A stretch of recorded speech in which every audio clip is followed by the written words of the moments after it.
Across the UK, on DAB+, on YouTube, on your mobile, and on your side. This is Talk.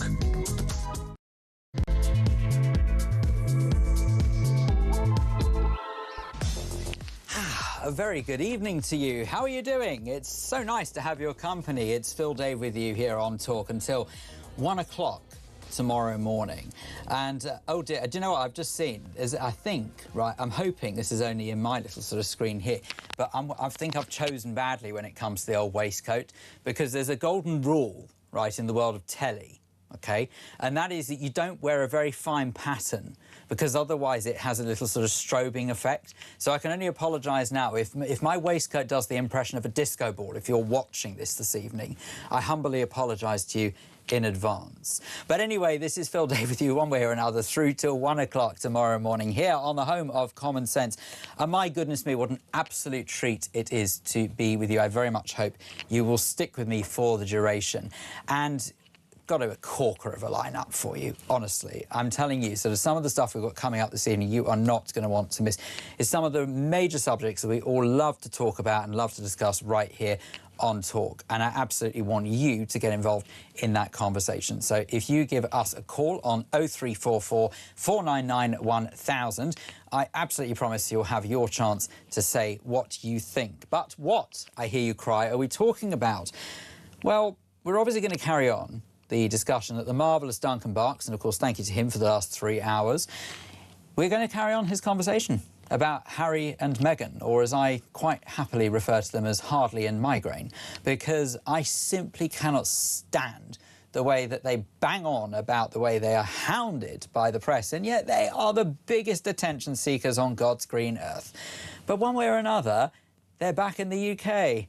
Yay! Oh, gracious me. Well, at least it was a nice 6-year break, I suppose. But alas, they are back on British soil, and now we have to tolerate them. But the question is, how do we tolerate them? What are we going to do? Are you thinking that maybe we should be the ones to fund their security? Are you thinking maybe we are the ones who perhaps should be the ones to just make sure that their everyday life is as perfect and as wonderful as possible? Because I sure as hell don't.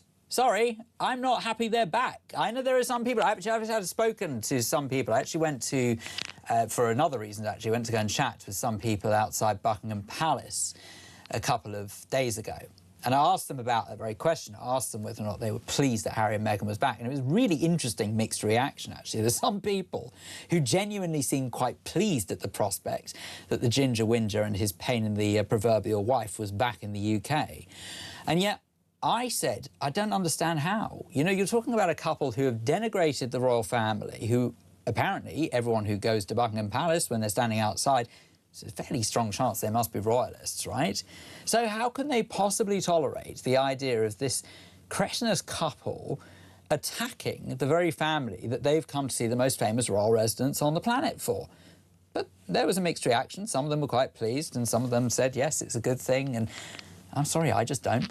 I really, really don't. I'm really annoyed that they're back. And I tell you something for nothing, even if they're not paying for their security, you know that there are going to be some things that taxpayers are going to have to pay for, whether it be anything to do with the policing that maybe sort of lines the streets as and when they are part of some sort of royal occasion or something like that. I don't have any issue with it whatsoever with the rest of the royal family.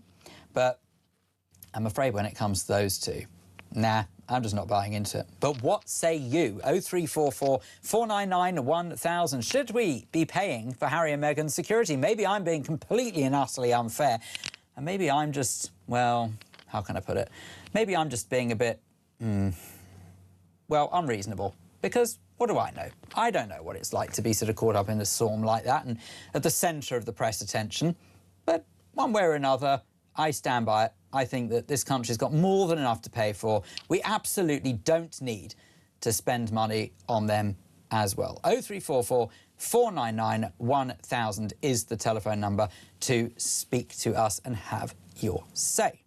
Now, we're going to talk about many things this evening, so that's just one of them. But one thing I'm particularly interested in is this subject, this idea of women's rights and how we seem to live in a day and age where women's rights are just continuously being eroded before our eyes. I am so sick to the back teeth of hearing about how women's rights are almost, well, I mean, no one says this out loud, but the actions speak louder than words, don't they? It's almost as if women's rights don't matter anymore. That's kind of how I feel. And I'm quite a feminist, right? I actually really do believe in equality for men and women. And I can't even begin to get my head around how it was ever a thing that men and women were never equal from the get-go. But when all we hear about are these stories of how women are... they're sort of like substandard next to trans rights, for example. They're substandard next to perhaps these revolting rapists being released from prison. I just can't stand listening to these kind of stories anymore. So I'm really delighted to say that we're going to speak to, in just a moment, Orla Minahan, who is a Restore Britain spokeswoman for the safety of women and girls. And I'm perfectly sure that she's going to have one or two things to say about this as well. We'll speak to Orla in just a moment, but let me tell you about some of the other things we've got coming up as well. Because obviously there's another story as well, which I don't know whether or not you caught about, with this idea of asylum seekers being bumped to the top of the list for council housing. And this just makes my blood boil. I'm sorry, I'm absolutely fuming about it. If I think of how we have homeless veterans on our streets, we have people who absolutely struggle to make ends meet, they don't matter, no. So as long as we've housed asylum seekers in council housing, that's all that matters, isn't it? Seriously? I mean, even saying it out loud, I think it's a joke. I actually sort of can't believe I'm saying it out loud because it just sounds so ridiculous. But we'll talk about that. We're also going to talk about Meta, who, of course, is the owner of Facebook, WhatsApp and Instagram, and about how they are going to start imposing daily limits on children for social media use. Our pay-per-view later. The marvellous Pete Barnes will be here. What would Thursday evening be without Pete? He's still here, even if Ash and Andre are on holiday. And then after midnight tonight, it is you and me. There's a whole hour dedicated to, what's the expression? Shooting the breeze, I think they call it. Basically, we're just going to talk. But you've got to get involved if that's the case. So I need you to give me a call, 0344 499 1000. Get on the phone and have a chat about any of the subjects we're talking about this evening. I would love to hear from you. Right, first guest time now. Orla Minahan, Restore Britain spokeswoman for the safety of women and girls. And my goodness me, Orla, there is a lot to get through with you. But thank you so much for joining us this evening. How are you doing? I'm well, thank you. How are you? Thank you for having me, Phil. Yeah, no, not at all. Thank you. Yeah, I'm very well, thanks. Look, I mean, Orla, I don't even know where to start with this. You heard in my little diatribe there that I am somewhat sick of this, of the erosion of women's rights. And even though no one will categorically say that that is what is happening, that's what's happening, isn't it? Yes. So, I mean, Phil, you know, there is so much to unpack here, as you said yourself. And every day it seems that we hear another story about a rape, an assault in another part of the country with a girl or a woman or even young boys and recently elderly men. But ultimately, women are feeling that they are absolutely at the back of the queue for anything, for safety, for rights, for voices to be heard. You know, what has happened? We had the suffragette movement was over 100 years ago. And it seems that from that point, we were empowered, we were made equal in the workplace, you know, women were given equal rights, we went to work, we could have both things, we could have a career and children, and all of these things seem to be going very well. And then in the last 20 years, it seems that it's all gone a little bit pear-shaped. I don't even know if it's as recent as 20. I think it's even more. I think it's the last 10 years. This is how rapid it feels. For me, the last 10 years has well, if you look at assaults and rapes in the last 20 years, it's gone up 800%. So rapes and sexual assaults on women in the UK has gone up 800%. In Scotland alone, in the last 4 years, it's gone up 33%. Now, that is a huge jump. And there is only one reason that is happening, Phil, and that is the invasion of illegal migrant men and men from cultures that do not adhere to ours coming into the country. And they're not just coming, they're being welcomed. And they've been welcomed at our expense. And that's a simple fact. You know, Orla, it's very tricky because, of course, a decent broadcaster would sit here and would say and argue against that and try and put another point of view across. But I'm going to level with you. I find it really hard to argue against that because I don't see that there is any argument, because that's what it feels like. It can't be a coincidence that we have seen this invasion. I can't think of any other words to describe it. This invasion of degenerates in our country who have got such disregard for women that they treat women almost as if they're their object, like their possession. It feels like it's something out of Neanderthal times. But the thing is, they're coming from cultures, Phil, that this is perfectly normal. So but it's not normal here. It's not normal for us, and not only that. It's not only that. This is what makes me more angry than anything else. Just because it's their culture, well, fine, I'm very happy for you. If you love that culture so much, stay there. Don't you dare come here and start treating our women and our girls as objects that can be played with and treated with such disdain. It is disgusting. It is, but the problem is, Phil, the only blame that you can put is with our governments. And not just this government, the government before that, and the government before that. So the last 20 years, almost, well, since Tony Blair, you have to put the blame solely at the government's door. The government's duty is to protect the individuals and the citizens of their country. That is women and children and men. Protect us from outside enemies or invaders or anything that is going to be negative or have a negative effect on us. And they have done completely the opposite. They have brought this culture, brought these people in, and their mindset and their traditions and their cultures do not align with ours. And that's a simple fact. Now, my view is, wearing the hijab, wearing the burqa, child marriage, FGM, all these things. If you want to practice that, and that is your prerogative, stay in the 52 countries that accept that as the norm. This is Great Britain. We do not accept that as normal behaviour, but it is being enforced on us by a left-wing socialist government, woke government, that for some reason think it is okay and acceptable, and it is absolutely not. You know what I find more staggering more than anything, though, is, you're absolutely right with everything that you've said, but I find it even more baffling that as soon as anyone dare speak out against it, it's somehow offensive. Well, no, I tell you what I find offensive. I find offensive the way that these... I don't even know how many more words I can use to describe them. These disgusting animals can treat women and girls in such a revolting fashion. That's what I find offensive. Yes. I couldn't care less. If they are offended by my thinking like that, good. Yes, but this is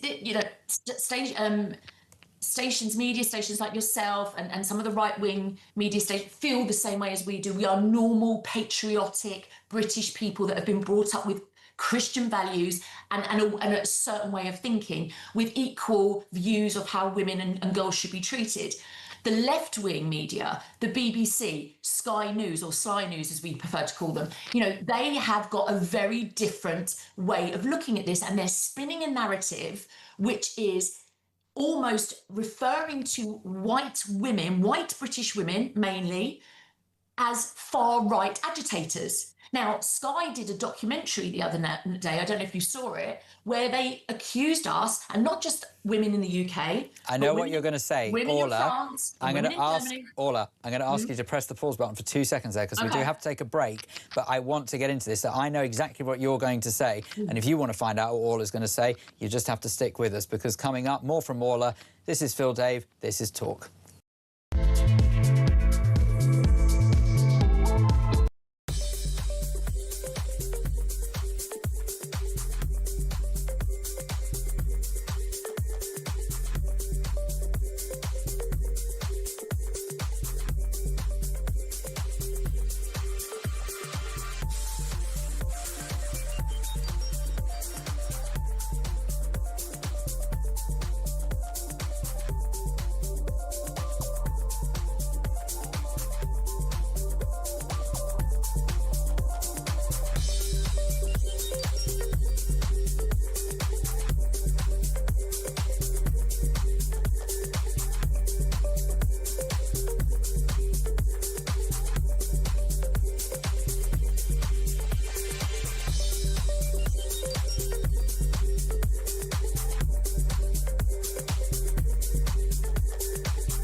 across the UK. On DAB+, on YouTube, on your mobile, and on your side. This is Talk. A very good evening to you. It's Phil Dave with you here on the home of Common Sense, with you until 1 o'clock tomorrow morning here on Late Nights. And, well, we've got an awful lot to unpack, so I very much hope that you will partake in that and make sure that you take note of the number to get involved, 0344 499 1000. If you want to have your say on any of the subjects we are talking about, don't forget you can also send a WhatsApp on that number as well, 0344 499 1000, and you can text 87222. Just make sure you start your message with the word talk. Just before that, I was having a little chat with Orla Minahan, who is a Restore Britain spokeswoman for the safety of women and girls. Delighted to say that Orla is still with us. Now, Orla, the reason why I wanted you to stay with us is because that before I teased that there was something that you wanted to say about how you and your cohorts were basically portrayed on another channel. And I think we can go one step better. Rather than just say it, how about we watch it for ourselves? What happened? Have a look at this. Over the last few months, I've been spending time with the women's-only groups that are protesting against immigration. But the voices that shape that identity, that are challenging it, are changing. And when you have those posts that go big, what's that feeling like? Is that it's good. It brings like a lot of attention to kind of what you're speaking about, which, you know, is always good if you're in these kind of movements. And when you say these kind of movements, how would you describe the movement? I mean, I think it should be the norm, the kind of ethno-nationalist movement. For all that unites these women's groups, there are still big differences, even within them. Some are more welcoming to what they see as the right sort of immigration. At the end of the day, right, people that come over here legally, they go through the channels, they pay all the money, they wait all those years to get citizenships. Those people come here, they work, they pay taxes. They are welcome here. You know, they make our country fantastic. It's people that come over on a boat that do nothing for our country. It's very simple, Orla. You're far right. Yes. Apparently. Well, look, I mean, I don't see it like that. Right, definitely right, yeah. Yeah, I was going to say, I'd take emphasis on the word right. You're correct. Yes. But anyway, it is amazing, actually, how the barometer seems to have changed so drastically over the last... And that's, I think, where it's really gone wrong, is over the last 10 years. We were saying certainly over the last 20 years, obviously, things have deteriorated. But I think in the last 10 years, certainly the last 5 years, accelerated, it seems. Yeah. That this idea that somehow people who are patriotic are somehow neo-Nazis. It's disgusting. Yeah. That's just not true. So I think that if you look back on the last sort of few years, we had the LGBTQ movement, we had the Black Lives Matter, we had COVID, we had a lot of unrest. And within those years, we were, as British people, and not just British people, but American people, etc., who would be considered nationalists, if you like. We were very much told to keep our mouth shut. You know, LGBTQ was very big, you know, Black Lives Matter after what happened in the States, all of these things. And we've sort of been made to sit back and accept that our views are not acceptable, that our views need to be put second best. And what's happened is since that over the last few years, and then this invasion of illegal migrant men into Europe, European citizens, nationalists, if you like, from Europe, have started to say, well, wait a minute, I don't recognise my country anymore. I don't recognise my culture anymore. My girls aren't safe to go out anymore. I can't get a cab at night anymore. And all of these things have started to snowball, and they've become even more obvious because the numbers have grown, the stats have grown, the rapes have grown. And now what's happening is women are standing up and saying, well, wait a minute, all you do, media, police, governments, is demonise men, white men, fathers, husbands. You demonise them, you lock them up when they say that they're not happy with what's going on. And then the only choice left is for mothers and grandmothers to say, you know what, We're not tolerating this anymore. We're the last ones to stand up. We're the last ones to say it's unacceptable. And we are going to be the loudest, because no mother will stand aside and watch her child, her daughter or her son, be abused or be raped or be, in any way harmed. We just won't tolerate it. So what's happening now is we're standing up in a non-violent way with statistics, with our, concerns. We're making a noise. We're coming out in our thousands. There's going to be a big protest in Glasgow on the 12th of September. And we're saying, sorry, we're not having this anymore. And they can't arrest us. They can't throw us in prison because the age group is 50 to 80 years old. What are they going to do? Nick and throw all these women wearing pink into prison? They can't. Well, you say, but Orla, you say that, but you're right in terms of what can they do per se. But at the same time, obviously, they can do a lot if people were to break the law, and we certainly don't encourage that. Let's make that very clear. But that's not even the point here. The point I was going to make is that it is absolutely fascinating when you see protests take place where clearly the law is being broken because there's a disruption to peace, there is incitement for violence, there is terrorism being preached on the streets of all of the great cities of this country, and yet nothing is done for those protests. Correct. So if you go out and you wave a flag, a Palestinian flag, and you go out and Palestinian flag, but yeah. And then you're anti-Semitic and you're anti-Christian and you're anti all this, they turn a blind eye. But if you put a group of women, middle-aged women and older women in pink, and you put them together, we're suddenly far-right Nazis. It's absolutely ridiculous, but they are doing it to silence us, to make us feel intimidated, to make us feel that we're doing something wrong, and we are absolutely not. So it won't work. Well, because what's interesting is the way that certain words have been twisted to make people believe that there are innocent people who are just trying to protect the country they grew up in and the country they loved, and they still do love, they just don't recognise it anymore.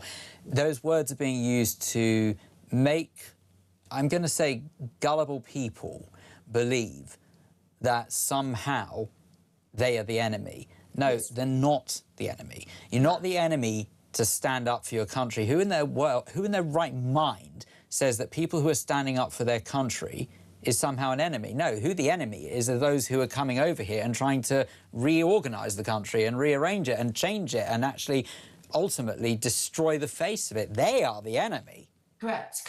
And the thing is as well, if you put aside my Pink Ladies movement, if you like, which is the mothers, concerned mums and grandmothers and aunts, put that to the side, and then you look at Restore Britain as a party, our main issue is demographic replacement.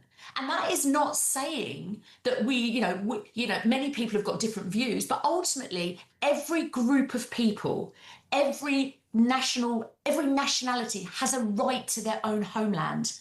Indeed, but Orla, on that front, I'm sorry to interrupt, but I just want to sort of get, because you raised a point about Restore Britain there, and I do want to make it very clear here, because I don't want to come across as like some sort of party broadcast for Restore Britain, because I do have a pretty major issue with some of the people who align themselves to Restore Britain. So as much as I certainly don't class Pink Ladies as a far-right organisation, there are certainly some people who hold views that I certainly find abhorrent. Now, I recognise full well that the beauty of democracy is you don't have to agree with everyone. Not everyone is supposed to think the same, because that would be pretty blooming boring.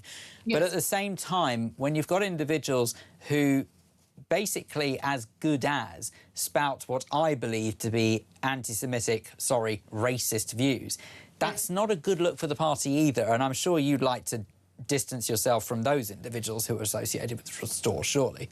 Look, it's a very complicated subject that I don't think I want to get into in much detail, but I will say this. People pay their membership. We do not screen who buys their membership. People can come, they can pay to be a member of a party. Every party has their right to their left. Even the Green Party, there are some that are slightly more right of the Greens and slightly more left of the Greens. Personally, I do not advocate any kind of extremism of any sort. And that's me. That's me personally.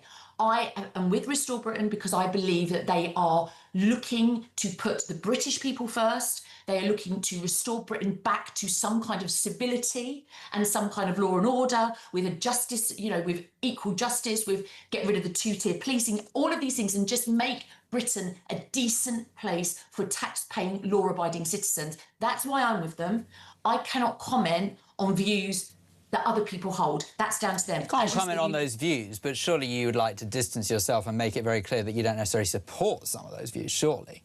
I personally, I am not a racist. I am not anti-Semitic. I believe that everybody has their place and everybody has the right to think and believe what they want and have their own religious beliefs. If that encroaches on my beliefs or my rights, then I've got a problem with it. And that's why I think that extreme Islam can be very dangerous, because I do not believe in what you believe in, Mohammed, but that's down to you. You want to believe in that, that's fine, but do not make that my problem and enforce your beliefs on me, my daughter and my family. That's my personal belief. I can't talk on behalf of everybody else. Orla, just before you go, I just want to read you this message that's come in from Lorraine, who says, I have a lot of time for Orla, who clearly is passionate about protecting women and girls.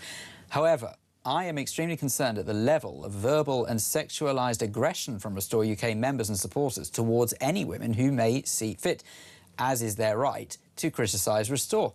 I have quietly watched the awful, numerous abusive posts demonising women in particular, and it's on a level that is very concerning. What do you say to Lorraine? I agree with her. And again, social media is a very volatile, toxic environment. It's a necessary means because it's how we get our message out, especially as Restore Britain, because we don't have a very strong media footprint. We have a blackout with many organisations, but it's something that we have to do. And we cannot control, once more, who says what. We have free speech in this country. That's what we all advocate for. But, I agree with Lorraine. There are some very, very awful sexist comments that are made, misogynistic comments and comments that I find vile. But that's the name of the game. You stick your head above the parapet, Phil, you get attacked. I will say that I have never experienced it with anybody that is officially associated with the party. So I will say that. But again, Lorraine is correct. There has been an awful lot of abuse. And that's, these things happen. They come, they go, and you move forward. You brush yourself down and you get on with it. But I do agree with her. I can't help but think that it all could be summarised in one very simple thought. And that is that as a country, we've just forgotten what common decency is. Correct. We've forgotten to respect one another. We have forgotten that people are entitled to their religious beliefs, regardless of whether or not you agree with them or disagree with them. They are entitled to them. They're also entitled to live whatever life they want to live, as long as it doesn't impact on others. And more importantly, we've just forgotten that people are entitled to opinion. Yes, I agree. Orla. I think respect, dignity and kindness. I think a lot of people have just forgotten basic kindness to each other. We're all on the same side. We all want the country to be, as prosperous and as safe as it can be. That's all we ask. And I think that the infighting between decent people on the right of politics has got to stop. It's absolute nonsense and we're never going to get anywhere. Orla Minahane, Restore Britain spokeswoman for the safety of women and girls. Thank you so much for taking your time to speak to us this evening here. On this Thursday evening here on the home of Common Sense, this is Talk. It's Phil Dave with you until 1 o'clock tomorrow morning. And I just want to read out a couple of messages just before we go to the break. I've got a message here that says, from Danielle, who says, yay, Phil, listening from Denver, love ya. It's Danielle via Colorado. Danielle, that's very kind of you. Thank you very much indeed. And there was a message that came in before, which I think has very kindly been deleted, but I'm actually going to say what the contents were anyway, and that is that apparently since I've made the airways and since there is not the regular presenters in slot, it's gone Pete Tong. Well, Tom, I think that message was from. I'm very sorry you feel like that, but I'm loving it, so I'm sorry you're not. 0344 499 1000. Stick around, have a chat. I'd love to hear from you. This is the home of Common Sense. This is Talk.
across the UK.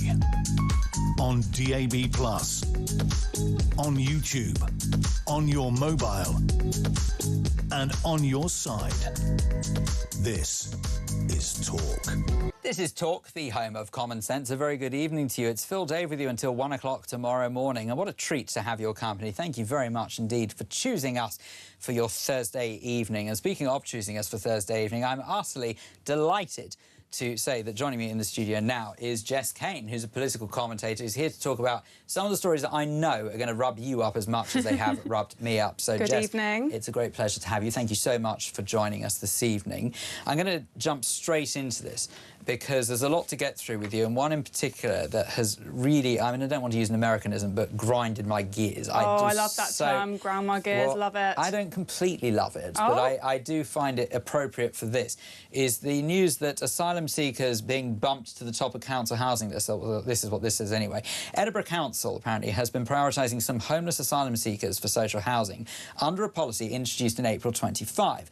So the Telegraph has reported that asylum seekers whose claims have been approved and who are homeless have continued to have their applications processed, while more than 31,000 other applicants have effectively had their applications put on hold. Now, look, I recognise that it's a bit of a fight for survival. I also understand that there are some people who come over here claiming asylum who genuinely have come from perilous situations.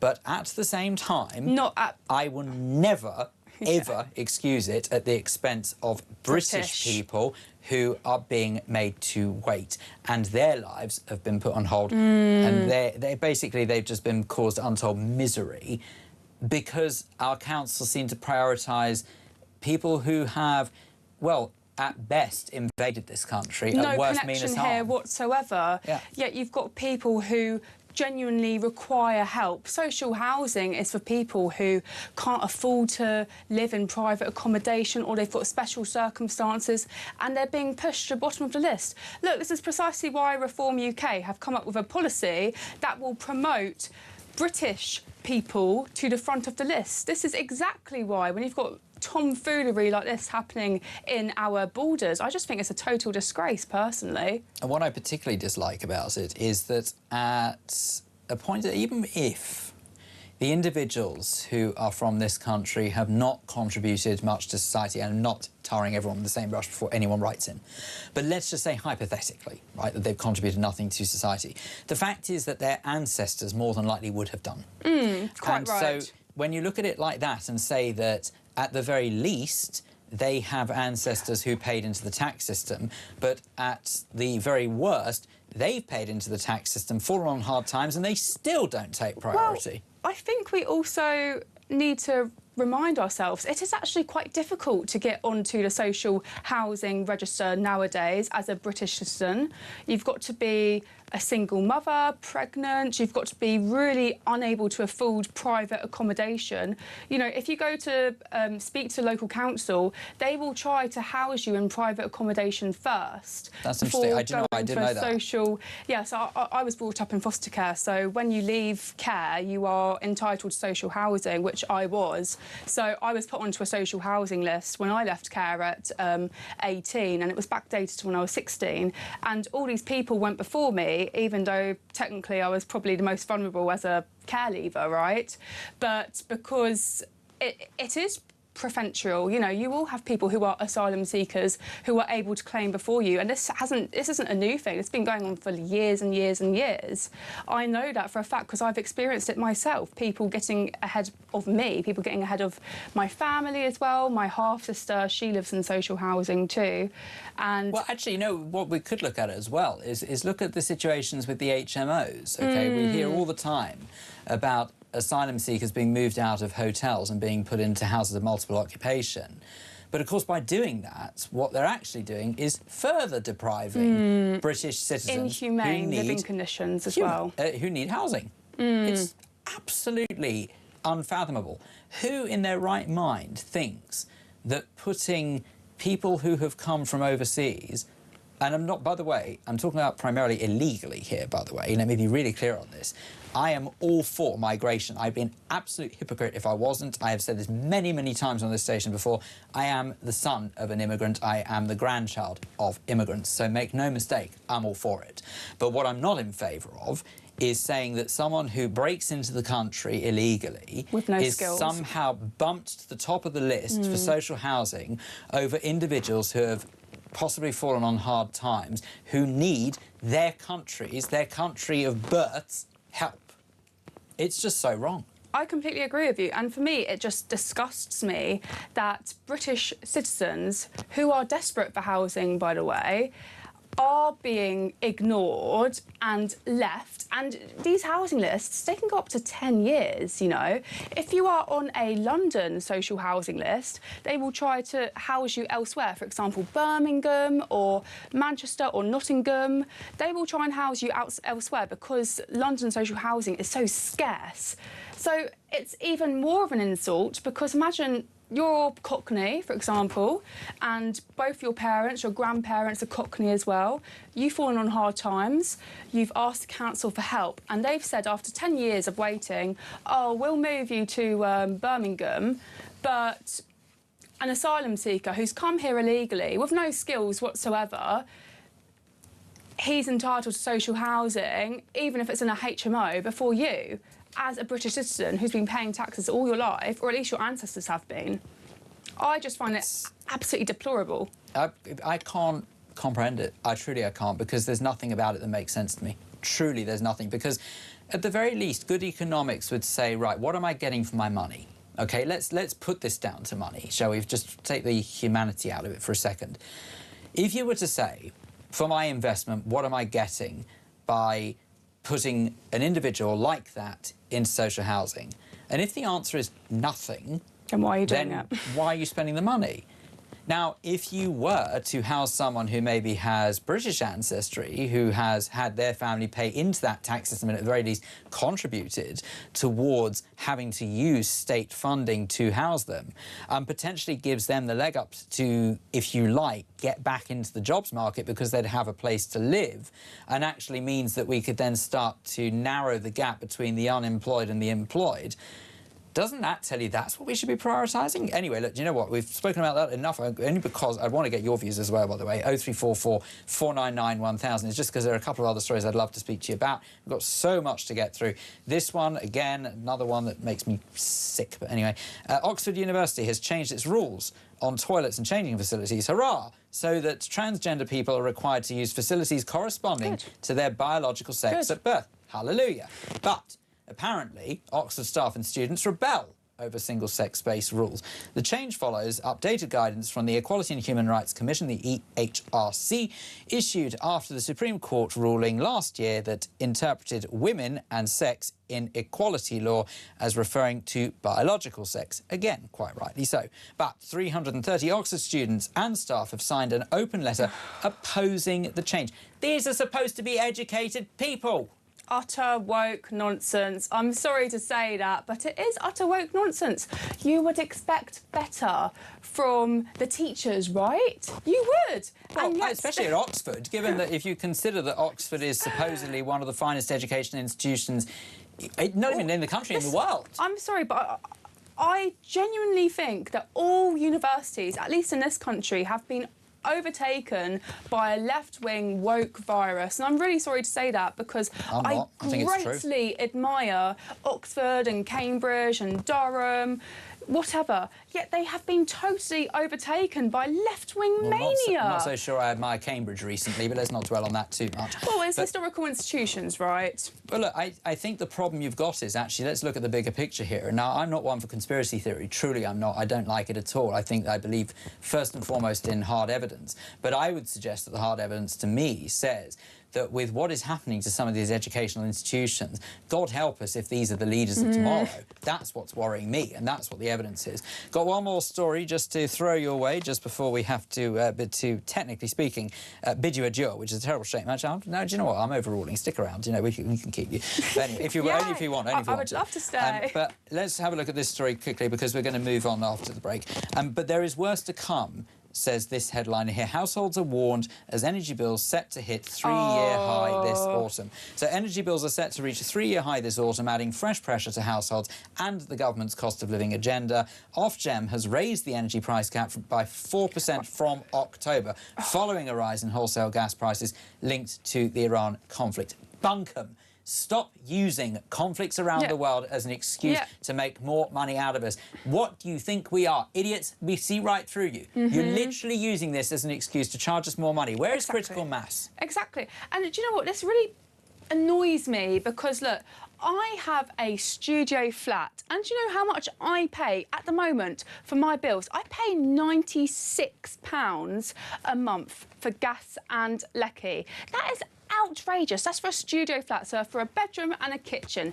That is outrageous, let alone thinking of what people living in houses are paying, gas and lecky prices. And, oh, we're going to be saving 45 quid, says Andy Burnham. What's that going to be coming in October? And that's only for a couple of us.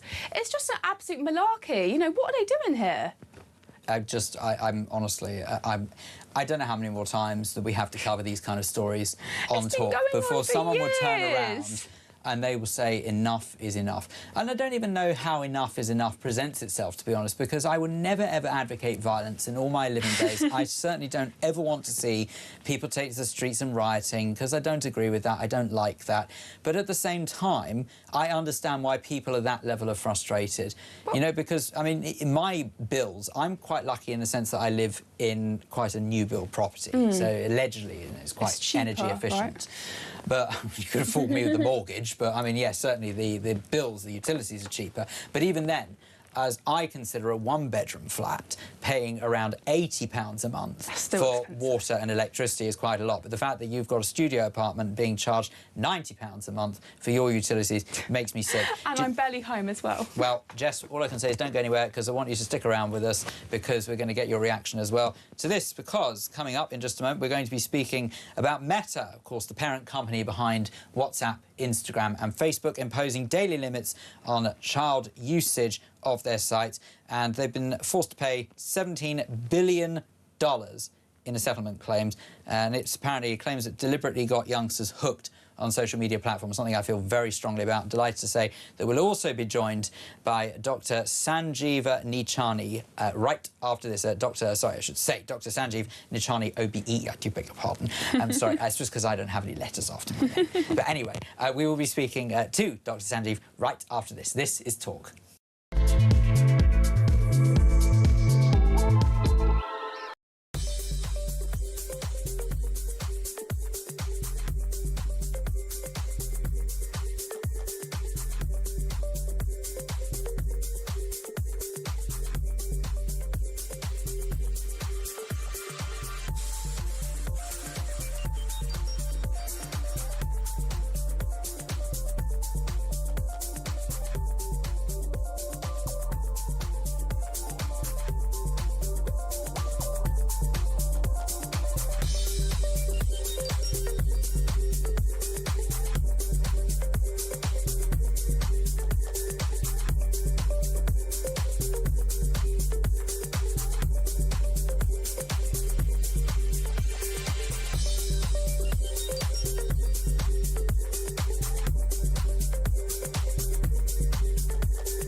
Across the UK, on DAB+, on YouTube, on your mobile, and on your side.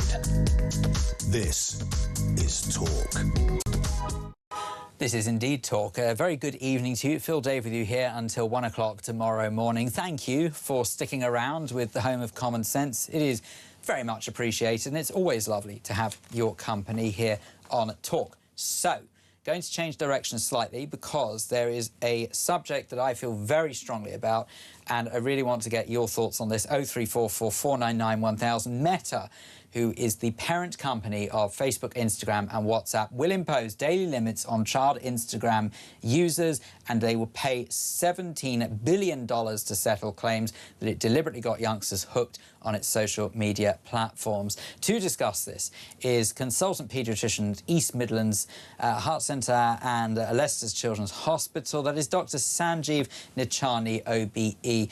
Dr. Sanjeev, a very good evening to you. Thank you for joining us.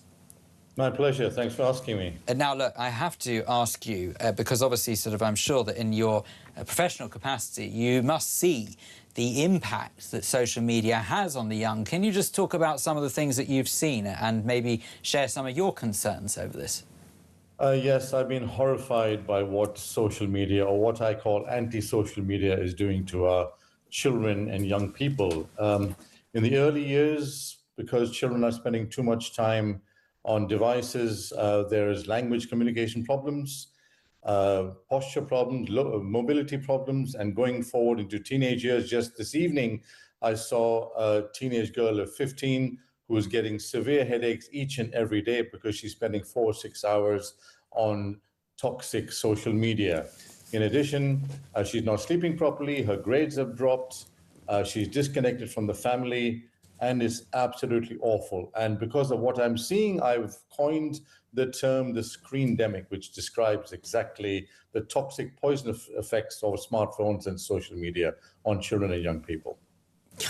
There's two things straight away that you mentioned there that stand out a mile to me, and I'm absolutely with you all the way, because I've thought it as well. I actually think it about me from a selfish perspective, let alone children.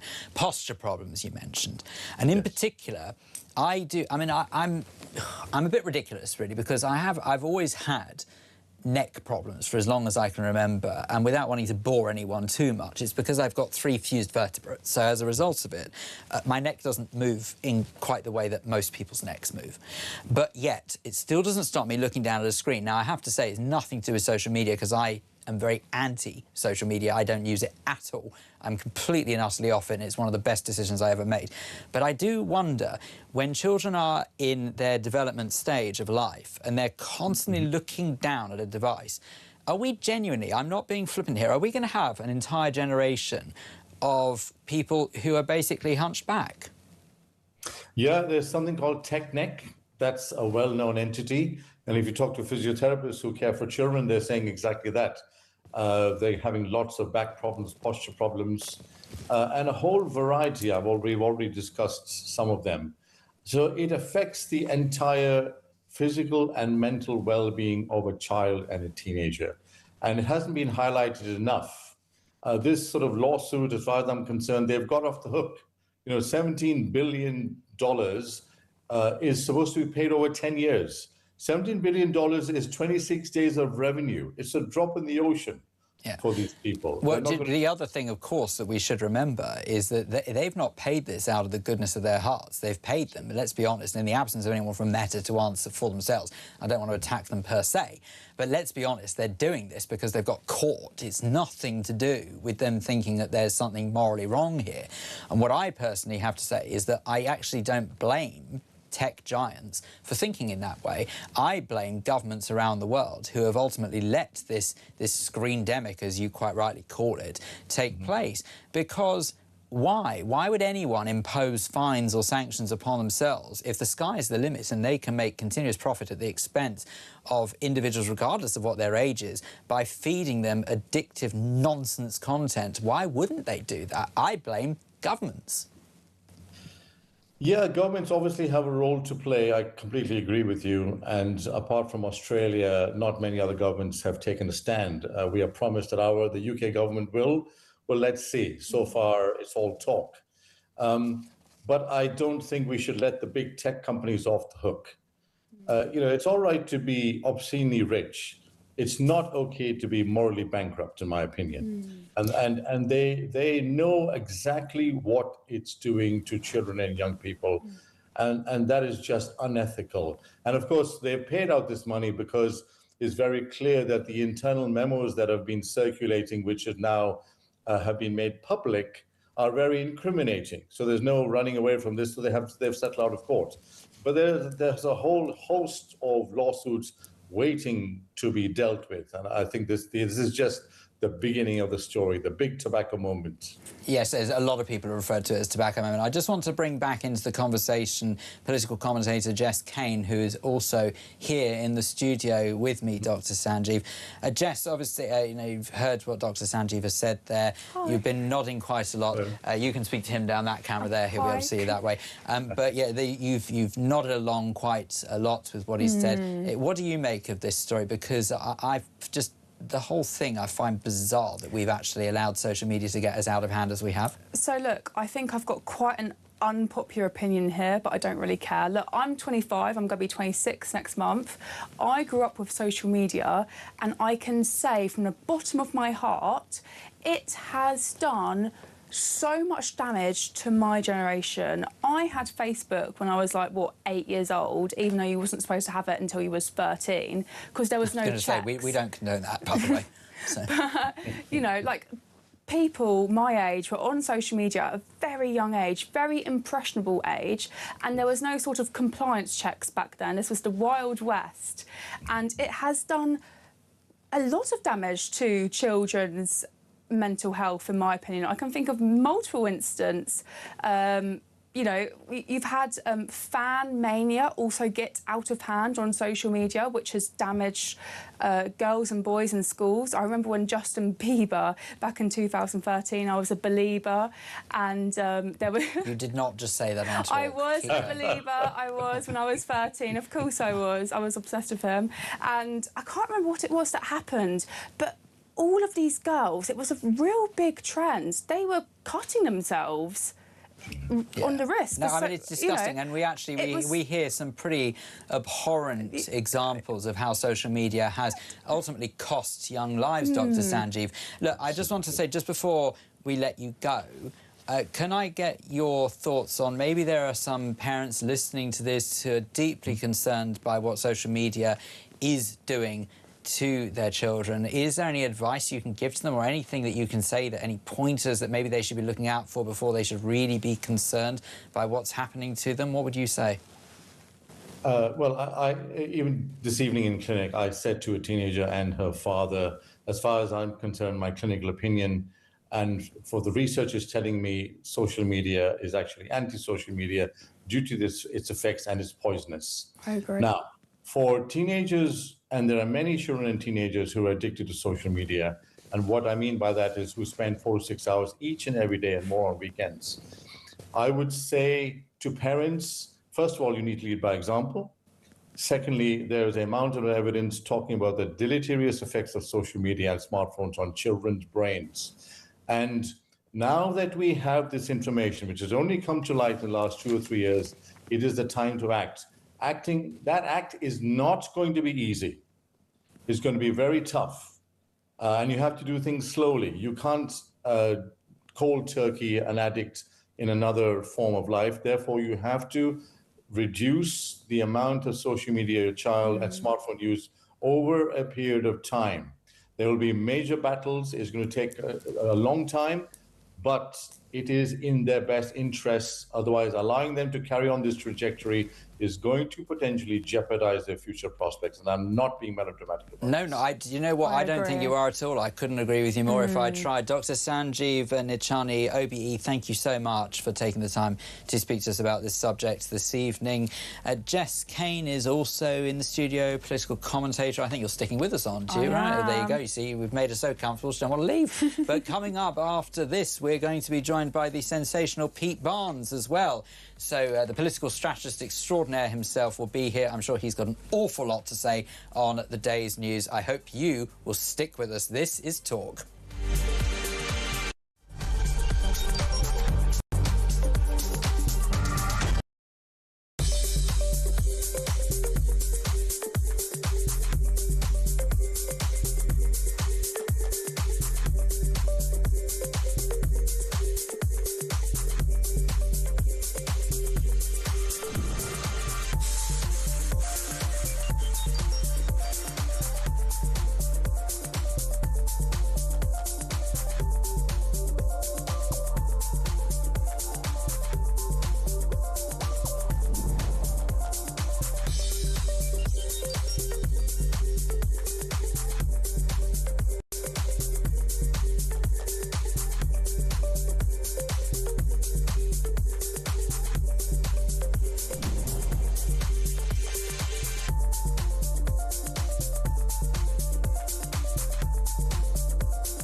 across the UK.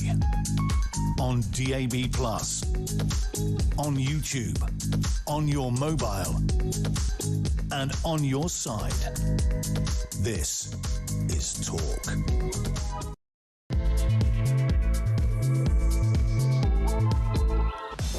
Welcome to the paper review here on Talk, the home of common sense, with me, Phil Dave. And we are going through Friday's front pages. And my goodness me, have I got some rather splendid company for you in order to review Friday's papers. I can say that we have, well, I think we've got radio royalty. Am I allowed to say this? Can I say radio royalty? Who are you talking about? I'm talking about me. Oh, obviously. Wow. In the studio, we have political strategist Pete Barnes. Very good, well, a very welcome, a warm welcome to you, Pete. Very warm welcome. Thank you. Nice to have me, Phil. It's a very warm welcome, actually, because you might like to know, there's a little behind-the-scenes info for you here. The air conditioning's not working. It's very warm roasting in here. in this studio. But we're going to muddle through. Don't worry about it. If one of us stops talking, it's probably because we've passed out. Yes. But also alongside Pete is Jess Kane, who's a political commentator. Jess, and a warm welcome to you, a very warm welcome to you both. What we're going to do is we're going to go through the Friday front pages together, get your reactions and see what you have to say about it. If you are listening or watching this at 11 o'clock at night, you are most welcome to join in the conversation by either calling 0344 499 1000 or texting us 87222, start your message with the word talk, and you can also WhatsApp 0344 499 1000 if you are listening to the repeat of this at 5 o'clock in the morning. Then I'm afraid your interaction won't count. Let's have a look at the Daily Express, which is the first page for us to go through. And the headline for the Daily Express says 21,294 criminals who should be deported still on streets. Guessing they couldn't fit the word "the" in the headline then. A record 21,294 foreign criminals are roaming the streets as the deportation crisis worsens under Labour. And you see, what we need to emphasise about this is that these are just the foreign criminals who are roaming the streets. These do not include the foreign criminals who are cluttering up our prisons. This is an absolute outrage. 21,294. Yes, it's astounding, isn't it? It's such a large number, but I think what it is actually evidence of people not really understanding how complex the migrant crisis actually has become. Because what this means is it's about rights of return. We only have 14 rights of return, in other words, agreements with other countries to send prisoners back. That is part of the major problem, is that while we've been fussing about the small boats, this issue has become so complex now that it is even more international than most people kind of get their heads around. But the more interesting thing really is the fact that the British government has done nothing about that, but successive governments, the Conservatives did nothing about it. You know, we have got many great levers that we can pull to force countries to take their prisoners back. For example, visas. We don't do anything like that. We just expect, the other countries will take back their criminals. In what world would a country want them back? We're not taking our gloves off, are we? Yeah, exactly. And we need to play a bit meaner now. You know, this is just outrageous that they are. Well, I think all of this can be summarised quite simply, is because what we do is because typically the British, we're so polite, we're so... Yeah, no, terribly sorry. Please, I couldn't possibly impose your foreign criminal on you. It's totally our responsibility. Don't worry, our taxpayers will pay for them as well. It's absolutely fine. We are so stupidly polite that we have actually forgotten how to fight for our survival. Yes. And this is what it boils down to. And unless we get our heads around the fact that we are going to carry on sinking into the depths of despair, if we don't get a grip on this right now, seriously, 21,294 criminals who should be deported still on the streets. These are the people who are roaming. They're not even the ones who are cluttering up the prisons. It is vomit-worthy. Yeah, I also can't help but remember when Angela Rayner got the Vagrancy Act repealed. I wonder why she was doing that, because this was an inevitability. She knew that, and again, it's been a bit of a secret around SW1 for a while, that the more people that you have in the country that we can't put in prisons, they're going to kind of find a way to get out and all the rest of it, and we've got nowhere to put them. Living on the streets becomes the natural place where people to go. So under Keir Starmer, they knew that this problem was coming, and yet again they did nothing about it. We tried to kind of tidy around the edges rather than fix the broken window in the middle. That's the migrant crisis all over. We do everything to make everything around the edges nice without realising that we have got a broken window. Well, I think this just weakens Andy Burnham's premiership altogether as well, because he said he was going to come in and fix all of the problems that Sir Keir Starmer had, and immigration was number one. But yet he's failed to address that until the last couple of weeks when he's been forced to, and even then he's failing to address it head on. I mean, he's not even had PMQs really to really scrutinise him, and already he's losing that golden boy touch. I think the honeymoon period's totally over. Yeah, well, the Burnham bounce has got to be sort of like the ball with the least air I've ever heard in my life. I know, yeah. Anyway. However, let's look at the front page for the Eye, shall we? That's the next paper we'll go to. And the headline on the Eye says, caught on camera in the UK, China embassy guards using their electroshock weapons to threaten protesters. Video shows embassy security team pointing stun batons at activists. Britain and China are embroiled in diplomatic row after government issues a stern rebuke that any attempts by a foreign state to coerce, intimidate, harass or harm individuals on UK soil will never be tolerated. And yet you tolerate the largest embassy on the planet. It's not really a wonder. I just don't... Why is this a shock to them? I know. Like, because none of us saw this coming. I think I've been railing about it in the studio for about 2 years going on with this stuff, because, I mean, the embassy itself is harassing people. You know, we know for a fact that, you know, that China is infiltrated our political system like nothing else. We had a red notice, which is like read out by the Speaker of the House of Commons, about the dangers of state actor activity within our parliament. I mean, we do nothing about it, but the reality is we can't. Our economy is basically owned by China. Everything is basically theirs. They moved in, and we kind of roll out the red carpet for them. Well, David Cameron literally did. You know, this is just the hilarious bit, but the terrifying bit at the same time is we put out this statement. They could basically turn off the lights here if they wanted to. That's the danger. Well, I was going to say, I can only deduce, and again, I have no proof of this, so, you know, this is just my opinion. It's just my observation, so take it as you will. Do the British government and do British politicians know something that we don't? Because I simply can't understand... No, but I can't understand why they behave like this, because anyone with half a brain would say if you're going to intimidate people on our own soil, then you're probably not a very nice nation to deal with. And yet we continue to give more and more manufacturing over to China, and we allow them to do more and more in this country. Why? This does not make sense. Again, it comes down to the economy. If realistically, the economic shocks that they could cause this nation would actually paralyse. They don't need to invade us. They've already done it. That's the danger. Because one thing that the China actually was very smart is they took control of the ports. They have major shareholders in many of the ports. So that's basically the flow of trade in and out. They suddenly find a problem in one of the major ports in this country, say Folkestone or something like that. You know, they shut down the major bit of the economy. That is the danger of what they've been able to do. And like I said, David Cameron rolled out the red carpet because they thought, you know, if we're nice to them, they might be nice. In what world was that ever going to? It's so stupid.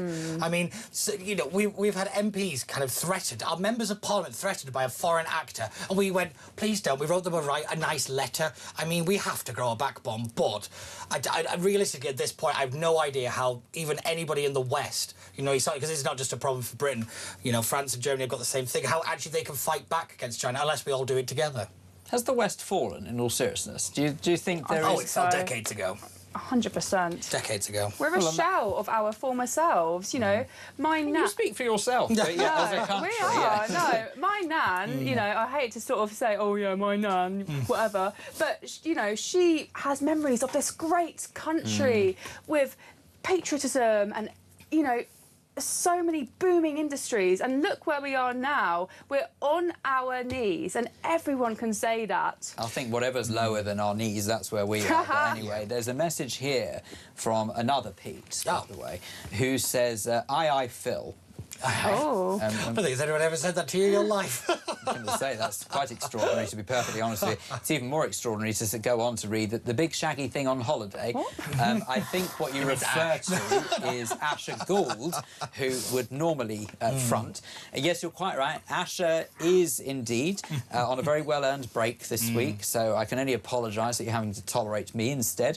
But on a serious note, Pete does say, why do UK governments obey the ECHR when most of Europe ignores it? I don't know if I can answer that, to be honest. We have ignored them. David Cameron... we ignored for the votes We're for stickler prisoners. for rules. A bit too much. Yeah, we are a stickler for the rules because we've got into this idea that we're a world leader on something. Well, We've not been world leader for flipping years. Well, I tell you what the ECHR is, I think. I've come to the conclusion. It's a very convenient excuse for politicians, because politicians know that over successive governments, successive years, there's been more and more red tape put in place that actually prevents any British politician for conjuring up actual law. So, I mean, they sort of put things on paper, they, in inverted commas, enact them, but they actually don't really enact them at all. Because the awful truth is, unless they sort of meet with various standards of various committees and various bodies that govern all of these different divisions in our life, it actually means completely and utterly naff all. I was going to say something else. It means completely and utterly naff all. I had to think of an alternative word. Sorry about that. Did you see my brain going into overdrive? We heard Anyway, yes. So the fact that we have got so much red tape that prevents us from governing our own country, and this is why, actually, at the time of the Brexit vote, when the policy of let us take back control was the, if you like, the mantra for leaving the European Union, I was all in favour of that, and I agree. But the awful truth was it was never going to come to fruition because we have spent so many decades putting these blockades in our way. And the only way that anything is ever going to change in this country is if there is a government with a backbone who turns around and says, do you know what, this was a dreadful mistake. We're going to have to enact something that may be a little unpalatable to some, and that is actually enact laws that, although at the time might sort of, if you like, in inverted commas, break our own laws, but we're going to have to break this barrier, because otherwise we're just sort of in quicksand here and we can't get out. Yeah, the reality is it's the Human Rights Act. That's what you need to get rid of first. You can't do anything till you get rid of that. I mean, Dominic Cummings has been banging on about this for years now, and he's perfectly right. This is one of the reasons that the Prime Minister in particular is paralysed because of the law itself. You know, even if with all the will in the world, you could want to turn back the boats, put the Navy in the channel and all this kind of stuff, there is laws to prevent that, and it will slow it down and you will be prevented. Unless you get rid of the laws that prevent the action, nothing will ever change. You're right, Phil. You've got to tear it all down. But in the process, replace it with something that works. There's a lot of law, for example, say, a lot of the transgender women's rights protection laws comes from the ECHR. If you repeal the ECHR, all of that disappears as well. Yeah, but you can just replace that. Yes, but that's the point, is we've got to be able to replace it pretty much straight away. So you go through it line by line. You actually have to sit down and do some hard work. And line by line... But that's the point, is they can't be bothered. They can't be bothered. This is exactly what it boils down to, is because if they were to unpick the various laws that we have inherited or had thrust upon us from Europe. Paid for. Of course it is. But this is the problem. If we start looking at unpicking the various laws that we have inherited from other nations over the years that have been thrust upon us thanks to the mess of the European Union, the awful truth is that our poor little perishing politicians are actually going to have to do some work. And they don't want to do that. We took back control and gave it to the worst people possible. Yay. Right, this message comes from Darren, 0344 499 1000. If you are listening at 11 o'clock at night, if you are listening at 5 o'clock in the morning to the repeat of this programme, I'm afraid your message won't count if you do message. But Darren says, big question, what on earth did the 4% of illegal immigrants do to be sent back? We should send everyone back and look after our own first. This country is not ours anymore. Quite right. With the government we've got, why worry about Putin out to get us? The government is destroying us instead. I really struggle to argue with that, to be honest with you. I never wonder why Putin would ever want to invade. I mean, I was going to say, take over. He's got so much land already. He doesn't need us. We're a piffy little island. Yeah, also, the amount of renovation work you'd have to do, it wouldn't be worth the cost. Talk about your fixer-upper. Any old way. Right, on that delightful note, we'll take a little breather. Not that we can breathe in here, but anyway, one way or another, if you want to have your say, 0344 499 1000, you're most welcome to do so. Phil Dave reviewing Friday's papers with the marvellous Pete Barnes and Jess Kane. More after this.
across the UK. On DAB+, on YouTube, on your mobile, and on your side. This is Talk. This is indeed Talk. We are reviewing Friday's papers, we being myself, Phil Dave. Pete Barnes is also here, as is political commentator Jess Kane. And we're going to move on to the Daily Star now, because the front page of the Daily Star, the headline reads, Cara in the red, but he'll settle £800,000 tax bill. And this is Jamie Carragher has been tackled by the taxman who wants to make him bankrupt over an unpaid £800,000 bill. The pundit's spokesman says it's now being sorted. Here we owe is their subheadline. Liverpool icon faces threat of bankruptcy. Well, I mean, I don't really know where to start with this. I mean, I don't really believe in digging in other people's financial affairs. That's just my personal opinion. Yeah. But I guess it depends, really, if you're talking about tax avoidance or tax evasion. And the two have very different outcomes, to be honest. Yeah, that's so true. And I don't know the details too much on this one, but I often wonder, how does it get to £800,000 before anybody does anything? I find that as a significant amount of money. How many brown letters through the door did this guy get that he ignored? Because £800,000. Everybody always knows that if it's a brown letter that they want something, if it's a white one, you're getting something back. Do you know, it has to be said, it's fascinating, though, how all of these institutions do continuously send out letters, because I'm just putting it out there, right? So I don't personally watch live TV at home, right? I don't really have the time. And so for that reason, I don't really see a point in myself paying the licence because I don't actually have a need for it. Now, this is by no means me encouraging people to break the law. I don't pay my TV licence either. No, I know, but it's very important, OK? Because if you watch BBC content or you watch live TV, by law, you do need to pay the licence. It's just as simple as that, you know, and I would never encourage otherwise. But I don't need it, right? I don't actually watch it, so therefore I don't. But the amount of letters I have received telling me that I'm under investigation in case I am watching live TV. I'm not, OK? I'm telling you right here and now, I'm not watching. You're wasting your time. But also if you self-certify, because I don't even have an aerial on top of my... I don't really understand. No, I know, but I've got an aerial on top of my flat, and, well, I don't have one. I told them I don't even have one, so how could I watch telly? Well, but even so, I mean, it's very important to stress this, because live television could include, by the way, the watching of live streaming online, so that constitutes as live as well. Yeah, but YouTube isn't included, is it? It depends what you're watching. Yes, it does depend. It's very much depend. Yeah. So live streaming is included in that, so it's very much depends what you're watching. However, look, the point is, what I'm trying to get at here is, let's not get into the nitty-gritty of the licence fee now. It's very simple. If you watch live TV, if you consume BBC content, you need to pay the licence fee. End of. We don't condone otherwise. However, what I would say is that the amount of correspondence I have got, given that it is a total waste of time aiming it at me, because I'm not their kind of target, I'm not the kind of person they're going after, they need to be going after people who actually are breaking the law here. And so my point being is that sort of I find it fascinating is situations like we're talking about here with Jamie Carragher, that if there is a considerable amount of correspondence telling someone that something has happened, how much money is actually spent on that in the first place? Now, fair enough, with an £800,000 tax bill, there may be something in it for the HMRC, but I would suggest that with the average person, they probably end up spending more on post. Yes, exactly. I think that's a really, really good point, and I think it comes down to, again, it's the management of these organisations and the resource allocation and are things being flagged at the right time. It comes down to, yet again, there is no business acumen in any of our institutions. There's nobody in there saying, well, if this was a private company and we only had X amount of money, how would we make this work? How would we make sure that the money's going in the right places? Because I presume if there are so many letters being sent out, that is kept a number. Maybe we should lower the number of letters, and then once that hits a certain thing, then we escalate it. You do it that way, the way that any other company does it. But, you know, until people learn that the money tap could be turned off, none of our institutions are ever going to change. It's really quite extraordinary, truly, because honestly, I can't... And I sort of mentioned this, you know, if you were listening earlier, I mentioned this earlier on. I said that sort of good business sense says, how much money is something costing, and what are we getting in return for that money? If we're not getting anything worthwhile in return of that money, then it's probably a bad use of money, right? That's really basic business, and, you know, I'm not even what one might describe as an entrepreneur, you know, and hence, you know, speaking here in the middle of the night. But at the same time, my point being is that sort of even I know that, and so I'm quite worried by who is running our institutions that we find ourselves in this predicament. Anyway, that was then. This is now. Let's have a look at the front page of the Daily Mirror, shall we? And, I mean, this just honestly, this is like something out of a film. I wished it was, because then it wouldn't affect so many people's lives in such a devastating way. But inside town, gripped by fear, 9 lives lost after horror crash and deadly fire amid a brutal gang war that has left families terrified. Now, obviously, this started off as a story that we heard after 7 people lost their lives on the A66 crash on Saturday. Now, it has to be said that there are some individuals who've lost their lives who I will not mourn. But I think when 2 up-and-coming, promising police officers have lost their lives, I personally find that completely unbearable, and it just goes to show how, for all of the aggravation the police get, they do put their lives on the line so that we don't have to, and for that they should be absolutely applauded. However, I would point out that if this goes on to read here, the residents are living in fear after a series of terrifying incidents in their town that have left 9 dead amid reports of gang turf war. So, I don't know what I'm going to do. I'm going to ask you to carry on reading this, Pete, because in true live style, I'm afraid I've got a frog in my throat. So you carry on with the live of this, if you will, please. Where exactly are we up to? I wasn't actually. I was reading ahead. I was reading ahead because I've been trying to follow this story. That's okay, because I've had a gulp of water since then anyway. So after 2 police officers and 5 young men died in Saturday's A66 crash, a woman and her 7-year-old niece died in a house blaze in Grangetown near Middlesbrough. And while cars have been rammed into local homes with more violence feared, 200 police are being drafted in. Ex-Middlesbrough Mayor Andy Preston said escalation will be carnage, communities are on their knees. And doesn't it just go to show the terrifying state of this country, the fact that this kind of gang warfare has even been allowed to fester? Because a lot of the time we obviously speak about some of the problems that affect us in everyday life, and now I'm personally very lucky to say that, thank goodness, I don't think I have been affected by gang warfare, and certainly not where I come from, and that's quite an achievement because I live in Watford. However, but even so, the point being is that I haven't been affected by it.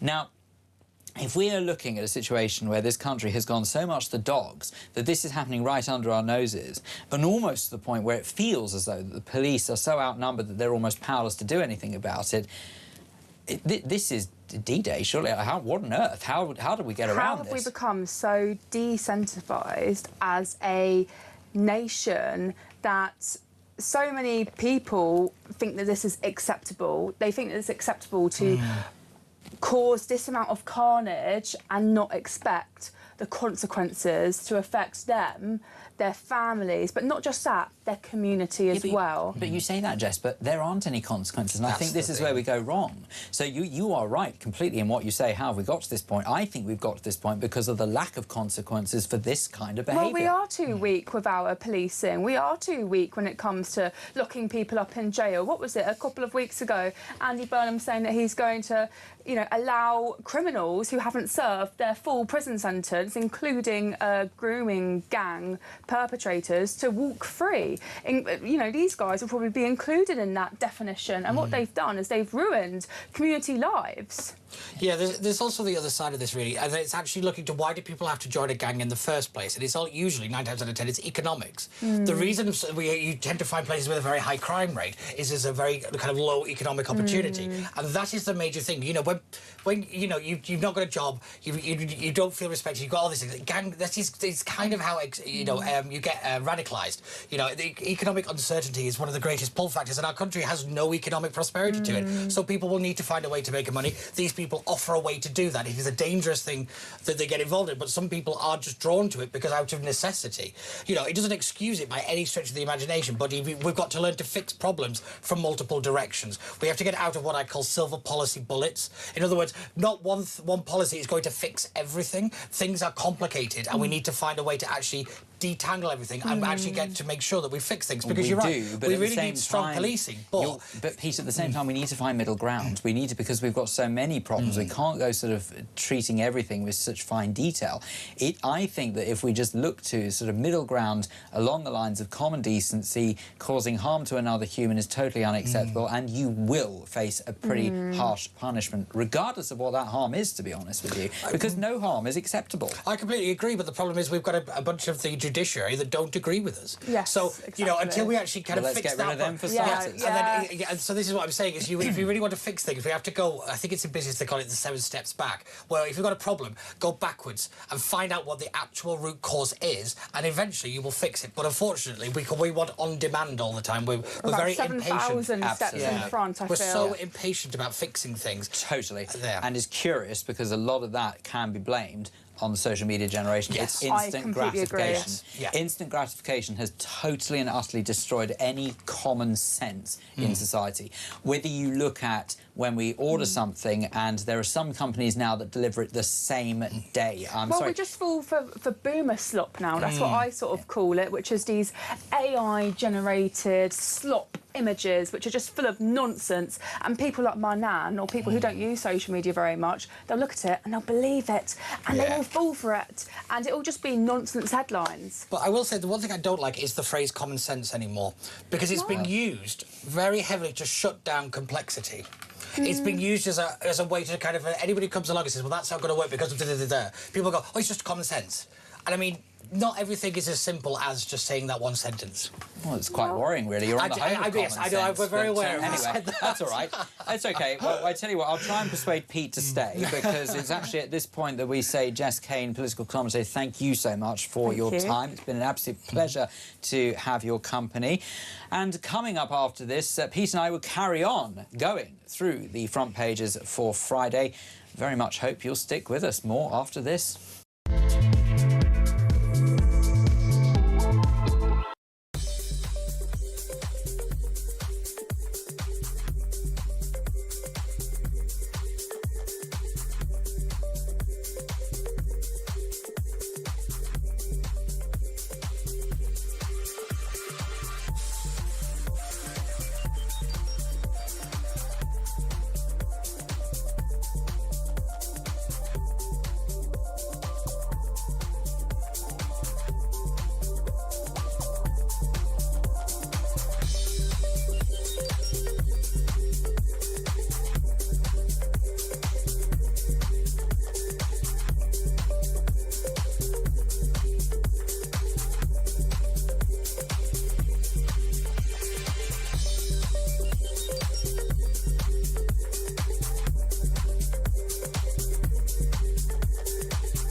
Across the UK, on DAB+, on YouTube, on your mobile, and on your side. This is Talk. This is Friday's press preview with Phil Dave. I'm in the company of political strategist Pete Barnes. He's also here as well. Front page of The Sun we've got up to, Pete, and it says exactly the same, pretty much, as the Mirror did, and that is as 200 cops sent to tackle gang feud that killed a girl of 7. How did UK town become a war zone? I think we've already said more than we can on that, other than just what on earth has happened to this country. Let's move on, though, to the front page of the Daily Telegraph. And this headline reads, Police surge to tackle northern gang wars. That's obviously the same story. But some of the other stories on the front pages, over 40s are last generation of drinkers. Oh dear. Well, I beg to differ. I was going to say, you should come and work at Talk. Yes. No, sorry, allegedly. Allegedly. But anyway, but over 40s... Why is that so true? I'm in so much trouble. Yes. Over 40s are the last generation of drinkers. Over 40s, apparently the last generation of regular drinkers is young adults increasingly shun alcohol, a major study suggests. Data from almost 1.7 million people collected by Our Future Health, Britain's largest health research programme, found a sharp divide in drinking habits around aged 40. Well, I'm delighted to say that I am over 40, and as a result of it, I'm true to that. I'm very much still I am part of under the regular 40 and drinkers. I'm keeping up the good fight. But you are quite the traditionalist, to yes, be fair. you know, So- conservative by nature, but... But yeah. actually, I think there is a very simple reason for this. Your under 40s can't afford it. Yes, It I is was just going to say... incredibly expensive. I was going to say, I think that we're overlooking actually one small fact here, and it's a pretty major fact, actually. It's not even small at all. And that is that how are they supposed to drink? Yes. Because everything works against them. All sorts of taxes that are imposed on the cost of the pint in the pub. I mean, the pub industry, I feel so passionate about. This may be a good time to tell you that if you haven't seen on YouTube, there's a tiny little series called Down the Local, from which we take talk into various different pubs around the country, fronted by yours truly, and that absolutely is because I am so passionate about pub culture and I don't want to see it go. But unfortunately, successive governments have been exceptionally violent towards the pub industry. It's not necessarily violent in terms of physical violence, but in their actions and the impositions that they have placed upon them that they simply can't afford anymore. And of course, those who are of a certain age, namely those who are primarily under 40, are not earning enough to just say, I'm going to pop down to the local. Oh, yeah. I mean, I always, you know, my friends always call it my inner northerner never comes out more than when I have to pay for a pint in London. It's absolutely, I can hold a fiver that tight, it turns into a tenner. But it's rather ridiculous. And you're so right that it is just the consequences of actions are starting to really hit us very hard all at once. And again, you're sorry, I love pubs. I grew up basically in pubs. They're my favourite places to go. That explains a lot. Yes, it does. But other things I could tell you. But again, we don't realise the value of what an actual pub is, because it is not just a place to go and have a drink. It is a community centre. It is a place for different people in a community to get together. They are what I think it was one of the prime ministers. He said every pub is a parliament. You know, in terms of you've got so many different people coming together. That's what they're worried about. Right there. Every pub is a parliament. And do you know what? How much easier is it to control content online that people look individually when they're on their phones compared to getting in a group, discussing ideas and actually sharing wisdom? And that right there is the problem. I think you're so right. I think that's the reason why successive governments hate the pub. Yes, I think you're right, and also I think we've got kind of voluntarily got along with it as well. We love what I call the single service society. Everything is tailor-made for you, and the pubs aren't like that. Pubs are for everybody, and that is really one of the reasons I think we don't have a Britain anymore. You know, we don't even watch television together. We're so individually tailored to that we don't have a shared cultural experience, and we don't have a shared anything really. I always think that the Olympics was probably the last one thing we did as a nation. Okay, this message, by the way, has just come in. Says, Dave, you can call me Phil if you'd rather. Pete is talking common sense. You need to take a leaf out of his book. You are Mr. Doom and Gloom. This country is terrible. Reform UK, lol. Well, I'm not entirely sure what nonsense you're spouting, because unfortunately you've been so brave and actually haven't put a name on that message, so I can't even address you. But at the same time, I'm very grateful for you taking the time to interact on this programme, and naturally, keep taking the tablets. Also on the front page of the Daily Telegraph, Treasury data shows wealth tax won't work. A fresh tax raid on the wealthy risks backfiring and losing the government money, Tory analysis of Treasury data suggests. Internal government modelling indicates that the top rate of capital gains tax, the CGT, is already so high that further increases will actually lead to lower tax receipts. Figures presented to the government before Labour's first budget in 2024 show that the Treasury assumed it would raise less and less money from investors, business owners and landlords through capital gains tax as it rose. And this just goes to show, actually, doesn't it, having successive governments who don't necessarily work in the financial industry and actually understanding fiscal, if you like, formulas and actually how money works. Yes, I think you're so right here, because I learned about that when I was doing my A-levels, and that was quite a while ago. And yet again, we have to keep having these arguments that are not even a debate. It's not a debate, this stuff. It is, we have got so much evidence to prove that it doesn't work, and yet every year we seem to have this argument about wealth tax, because what it really is we just want to take money off people because they dared to have money in the first place. It is the politics of envy right there. And yet again, it is just the denial of reality as well. And it's going to be the noose around our neck. It really is, because we have to understand that you need rich people. They invest in things. They are the ones with the money.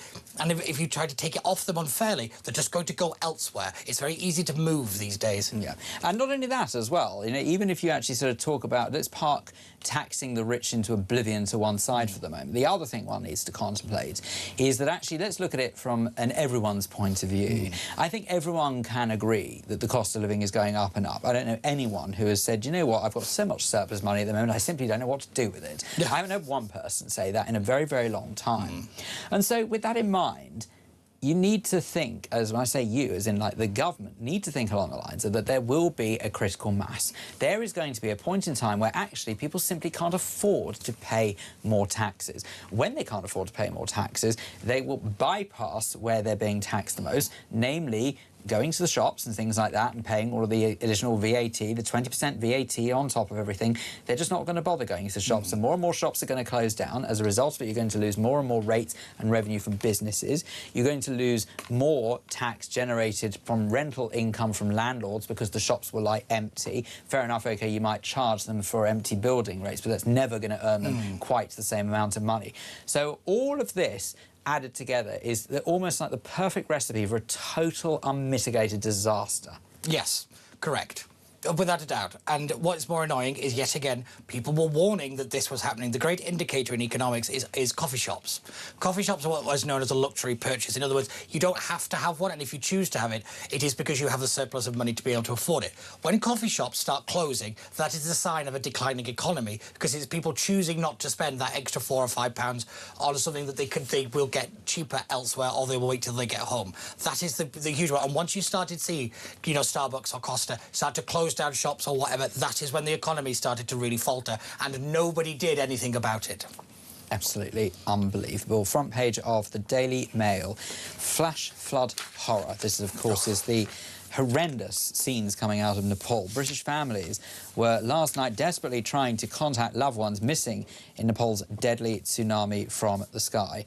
And their headline reads, "Faces of Britons Missing in Nepal." And, you know, I was on with Petri last night, funnily enough doing the paper review, but from the other side, from your seat, Pete. And I just said what I've said for a very long time, is that I simply think it is so easy for us to sit here and to just say, oh, it's so terrible. It's so... We can't even begin to imagine what the families of this horrific thing is going through. And I can't really describe it, horrific thing. What a dreadful use of English, but you know what I mean. I don't think tragedy is a strong enough word. I don't think incident is strong enough. There is no word. There's no language that could possibly make what we're seeing in Nepal any better or any more comforting for people. And for that reason, I simply don't feel qualified enough, as any of us should feel qualified enough, to comment at length on it. I just say that I very much hope that whoever is caught up in it simply finds a way of coping with whatever lies ahead, because I can't really think of any other way to describe it. Well said. Coming up in just a moment's time, we'll carry on looking through the front pages, and you may like to know that that rogue message that came through just now, and by the way, I did know this, but never put his name on, but I knew it anyway, it was apparently from Kevin in Basingstoke, and Kevin refers to me as Mr. Doom and Gloom, always putting this country down. It's funny that, Kevin. It's almost like there's a lot to put down in this country. Just a thought. More after this.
across the UK.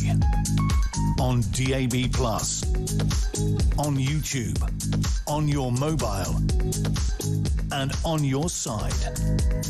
This is Talk. Pete, I'm in big trouble. Uh-oh. What I'm now? in big trouble. I think I've made Andrew in North London a bit cross with me. Uh-oh. Hey, don't forget we're in London as well. Andrea says, enough of the negative messages. I'm thoroughly enjoying having you on Talk this evening. Phil, and really enjoyed Jess, and now Pete as your studio guests. Hope you will be on more regularly. Andrea, that's terribly kind of you. Thank you very much indeed. Please feel free to write to the bosses. Yes. But anyway, because I'm sure Pete could benefit from that as well. Now, before I say something that's really going to get us taken off air, let's have a look at the front page. Actually, speaking of saying something that's going to get us taken off air, let's look at the front page of The Guardian. Ugh, you touch it. Right, anyway. Right, actually, in all seriousness, though, let's have a look here. It says one of the headlines reads, Russia, UK playing with fire by supporting Kyiv. Russia has said it could retaliate. OK. It could retaliate against the UK for its support of Kyiv by striking military targets inside and outside Ukraine, amid reports that the director of the CIA warned the Kremlin against attacking NATO during a secretive visit to Moscow this week. Look, I have to be honest, I can't help but think that Moscow and Kremlin and Putin in particular is just so full of bluster, it's almost embarrassing. If you actually think of how Russia, for all its sins, genuinely used to be actually quite a great nation at one stage, in particular the days of the USSR, and yet we've got a leader now who is just so enjoying playing with his toys and coming across as Mr. Big Pants. I'll go that far. I won't say anything more, but you know full well what the expression is. And yet, every single time, opens his mouth, threatens, nothing happens. Sorry, he's not going to attack NATO because he knows full well if he did, that'd be it. Yeah, I have to agree with that. I think that the MAD theory has never been proven more correctly, mutually assured destruction. He's never going to do it. The thing is, realistically, what we're seeing really is the slow collapse of the Putin regime, which is actually more terrifying if you think about it, because Putin basically built Russia as a kind of gang, and he's the godfather. And we're then going to have succession games, we're then going to have all of this kind of stuff. So it's easy to pick on the UK because obviously, in terms of its kind of naval ability to kind of get to the UK is actually quite easy. We're very weak at the moment. We're the weakest member of NATO in terms of having to deal with us. And yet, you know, we're a big supporter of Ukraine. We've been right up there at the front. So, of course, they're going to, you know, make all these noises. But you're right. It is a lot of bluster. But it does speak very clearly of, are we prepared if he actually does do something? The answer to that is no. And that's the thing that we should take from these stories is, if something did happen, are we able to actually be resilient enough to survive it? Because I'm not being funny, a bad flu season takes out our entire National Health Service. We do know, though, that Russia has got the capability buried somewhere deep inside of the forward kind of thinking that Gorbachev, for example, presented. So I kind of live in hope that, based on that, there are a worrying number of Russians who clearly are very anti-Putin, but they wouldn't dare say they are through fear of what might happen to them. I do kind of live in hope that one day, possibly, Russia might come to some sort of sense and actually want to live in peace. Probably, I'd imagine, yes. I think you're right, but it would all depend on the people, because under the current lot, I just don't see that happening. What really needs to happen is what Trump's doing, and it's called Pax Transactionalis. In other words, you've got to bring Russia back into the global economy and actually allow it to trade as a proper trading nation, bring it into the global order, and not treat it as a pariah like we have done, because that only radicalises it more, and then that makes it more kind of like a cornered animal. That's what Trump's trying to do. So when it was the Alaska big meeting that everybody says was a massive failure, but what it was successful in was Russian businesses meeting with American businesses and the beginnings of that trade negotiation. We're not going to end this war with some kind of signed piece of paper. This is going to be ended with money exchanging hands. And unfortunately, that is not what people will want on front pages. They will want some kind of big big parade or whatever. That's not how the world works anymore. Also on the front page of The Guardian, race to get aid to Nepal and Tibet amid warnings of further flooding. Let's have a look at the front page of The Times. Times leads with Nepal death toll climbs amid fears of new flood. I think we've spoken enough about that because I honestly don't feel that anything we can add will help the situation. But the other story on the front page of The Times, spending on ADHD and autism tests rise tenfold. The amount of money being spent by health trusts on diagnosing ADHD has surged up to tenfold over the past year. And NHS leaders say the costs are out of control and unsustainable. The Wild West of private clinics are cashing in on soaring demand by charging the NHS up to £3,000 per patient to carry out ADHD and autism assessments for those on waiting lists. Now, look, what I'm going to say about this is very unpopular, and I possibly have to consider myself quite lucky that I don't believe I have anyone in my family who has either ADHD or autism. And I know we're talking about two very different things, by the way, here. I don't think the lines should be blurred. I'm not entirely sure I like the way that this is almost merged into one, because ADHD is one thing, autism is very much another. I believe that as soon as we get our heads around, and I'm saying this not as a medical expert, as soon as we get our heads around that everyone somewhere along the line is on the spectrum, OK, suddenly we don't need to carry on chasing a diagnosis. Because if we accept that and realise, actually, that the vast majority of people are somewhere on that old barometer that determines whether or not someone is ADHD or autistic, then suddenly it becomes a lot less scary. I think the reason why people panic over ADHD and certainly autism is because of the way that it is portrayed as some sort of terrible condition that parents have got to be really worried if their child has. Well, actually, no, you don't. You might have to adapt in schools to make sure that that individual is educated in the best possible way. You may have to adapt to being a little more understanding with some behavioural issues. But rather than actually say your child is radically different to the vast majority of children, I suggest that really has to stop. Yes, I think you're right. I think we have to accept that everybody is on the spectrum, say from 0 to 100, and we have to have markers in as to say if you're at 25, you're dealt with it at this point. If you're, say, if you've got autism or ADHD to a level of, say, 75 out of 100, then you want to, you know, we can actually start to categorise within the concept of ADHD. We have such a binary understanding of it, and I think that is the real problem. Is, you know, we have to allow for complexity and then allow for, you know, actual categorization of, do you actually need the same level of support despite having ADHD as somebody else does? You know, not everybody with ADHD has the same issues, has the same problems and, you know, difficulties in life. So we shouldn't treat them exactly the same. And I think that's the big one. We're too scared of going any further than that because we don't want to offend anybody. Well, we don't, but at the same time, I also want to suggest, and this does offend people, so forgive me, but I'm afraid it's just how I feel, and actually, the difference is that talk, your opinion matters, so I'm allowed my opinion as well. I do believe an awful lot could be attributed to the way that we simply lack discipline in this day and age. You know, there are a lot of behaviour that we see is simply because we have allowed certain children, not everyone, but certain children just to become, for want of a better term, feral. Yes, without a doubt. And the way I look at it is that there has to be a reason why, since we abolished certain types of discipline, that children have gone so far the wrong way. And I don't believe... I mean, I think there are a number of things at play here. I believe that the abolition of religion, for a lot of people, has played a massive part in this. Because one thing religion did is it made people understand that there was a higher being than themselves.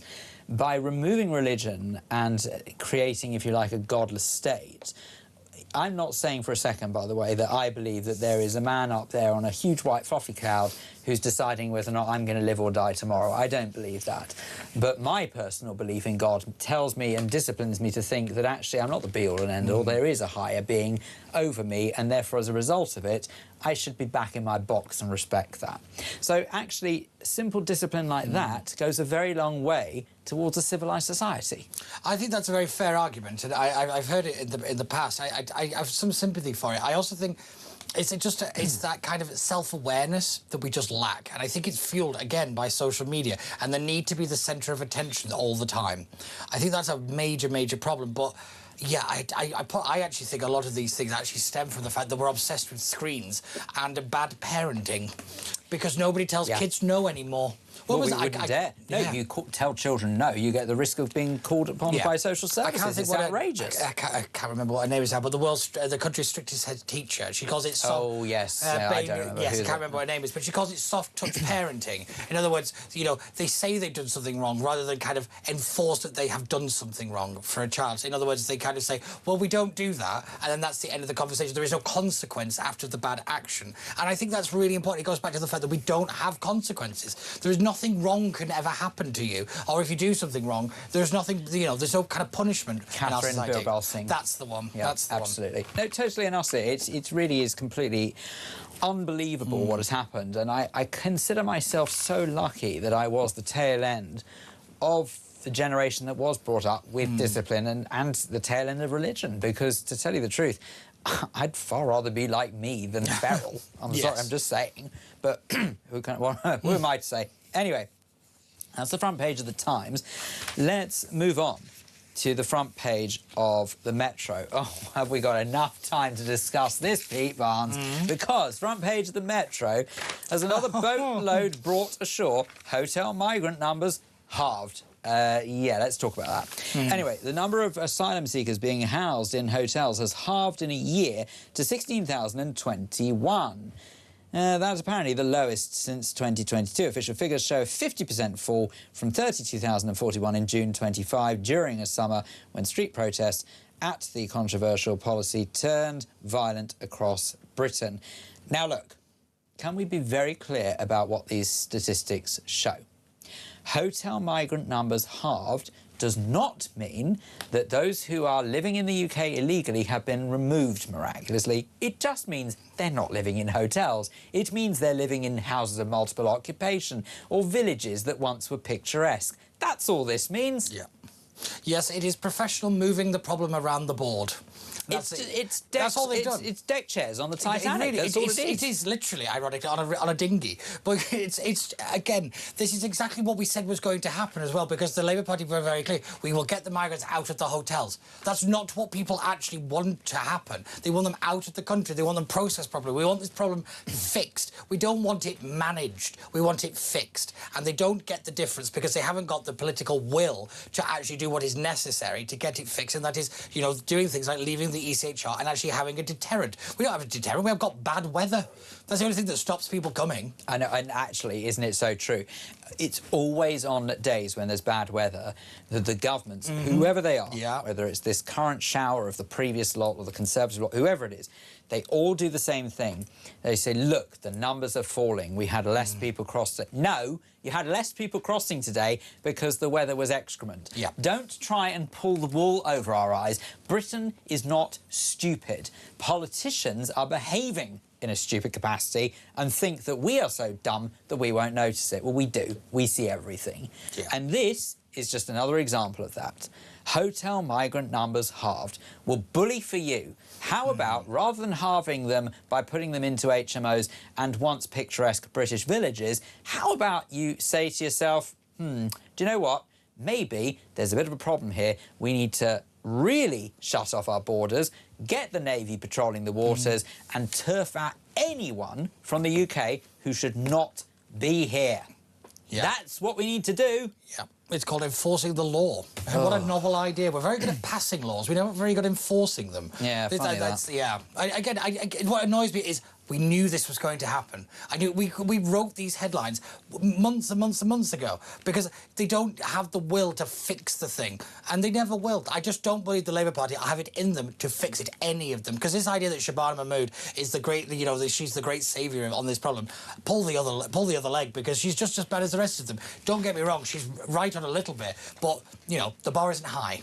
No, well, I'd suggest that. Pete Barnes, thank you very much indeed for going through the front pages with me. That is very much appreciated. Those are Friday's front pages. pages. Now, if you are going to stick around, because after midnight, I have to say that there is an awful lot to discuss, and if you're going to challenge me by doing it on my own, I promise you I will do, but I very much hope that instead what you'll do is you actually give me a call on 0344 499 1000. Have your say, because there are so many great stories. I know that it's the summer, and I know that actually typically we always say that in the summer months there's actually not very many stories around, but the truth is there's loads. If we take inspiration from Friday's front pages, for example, there's plenty. We're talking about migrant hotels, talking about criminals on our streets that should be deported. We can talk about all sorts, from whether or not you believe that ADHD is overdiagnosed in this country, or indeed you can talk about gang culture. It's literally anything goes. After midnight, it's a free-for-all, and it's absolutely up to you. 0344 499 1000. Let me know your thoughts. This is Talk.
Across the UK, on DAB+, on YouTube, on your mobile, and on your side.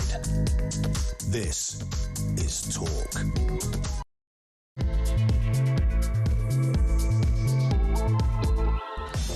A very good morning to you. It is 2 minutes past midnight here on the home of common sense. Yes, this is Talk Late Nights with me, Phil Dave, with you until 1 o'clock this morning. And we have got so much to get through within the next, well, I was going to say 60 minutes. Now, technically speaking, it's actually 57 minutes, so you've got even less time.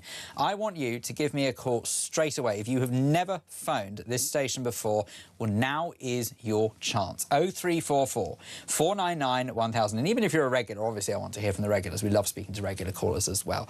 But I figure that as I don't very often fly solo on Talk, I don't actually very much have the chance to speak to people. So you could argue I'm kind of new to this, and therefore, if you're kind of new to this, I want to hear from you. Go on, it's so easy. Let me tell you how it works. You call 0344 499 1000. Adam's producing, Sophia is assisting, and either one of them will answer the phone. They'll take a note of what you want to say, and then they give you a call back. It's that easy. You don't even have to pay for the call. How exciting. Well, I mean, obviously calls are charged at the national rate in the first instance, but then they call you back. So if you do that, I would absolutely love to hear from you. We've got loads of things we're talking about. You can get involved in any of the discussions. There are no holds barred as far as I'm concerned. I don't really mind because I'm just a chatterbox, so I like to talk, really. It's probably a good thing, really, because I work for Talk. 0344 499 1000. You can also text 87222, start your message with the word talk. Please do that, because if you don't start your message with the word talk, it's a bit of a waste, because then it disappears off into the ether, and you'll be charged by the one standard network rate message. And so we've got a couple of messages here just to get through very quickly before I get to Norrie, who's a new caller, so that's very exciting.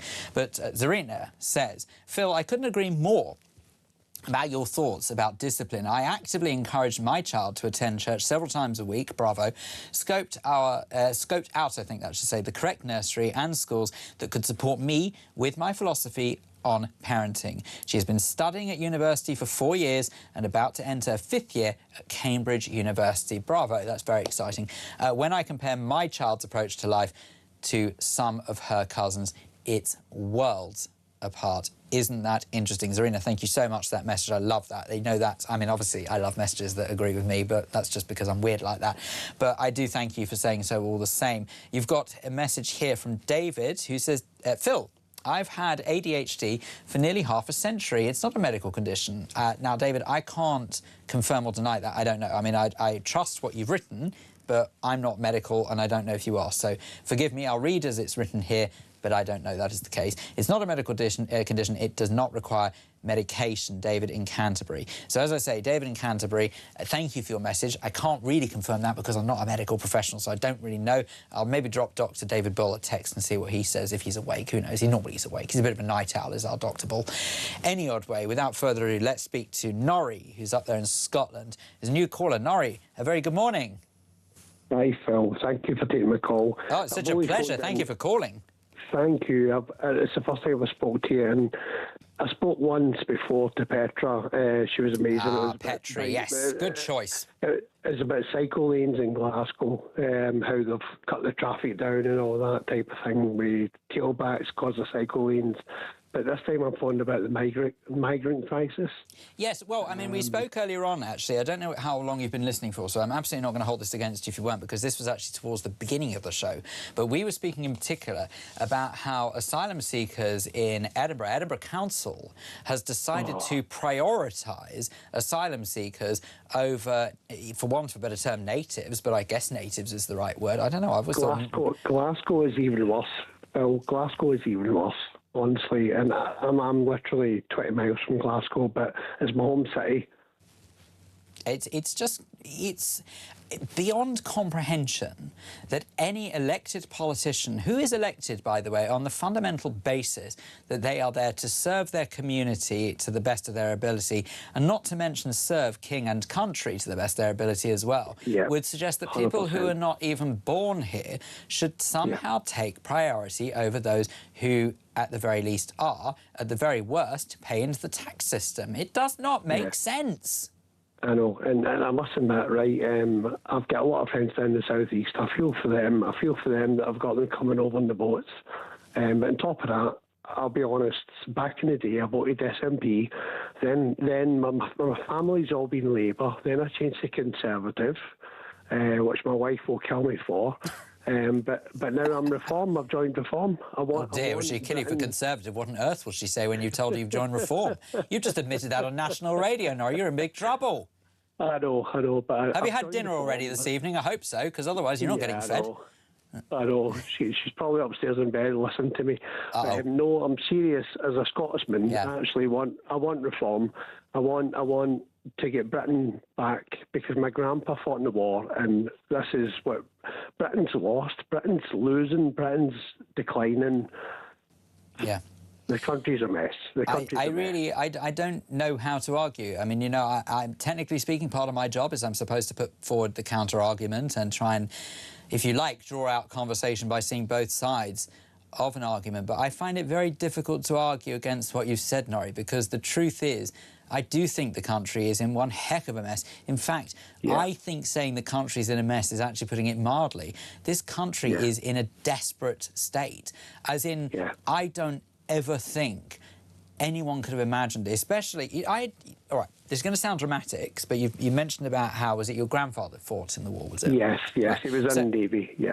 Well, I mean, obviously, I salute your grandfather for sure, but I mean, let me put it this way. I truly believe, and however horrendous this sounds, is had the war generation known then what we know now, I don't think they would have fought.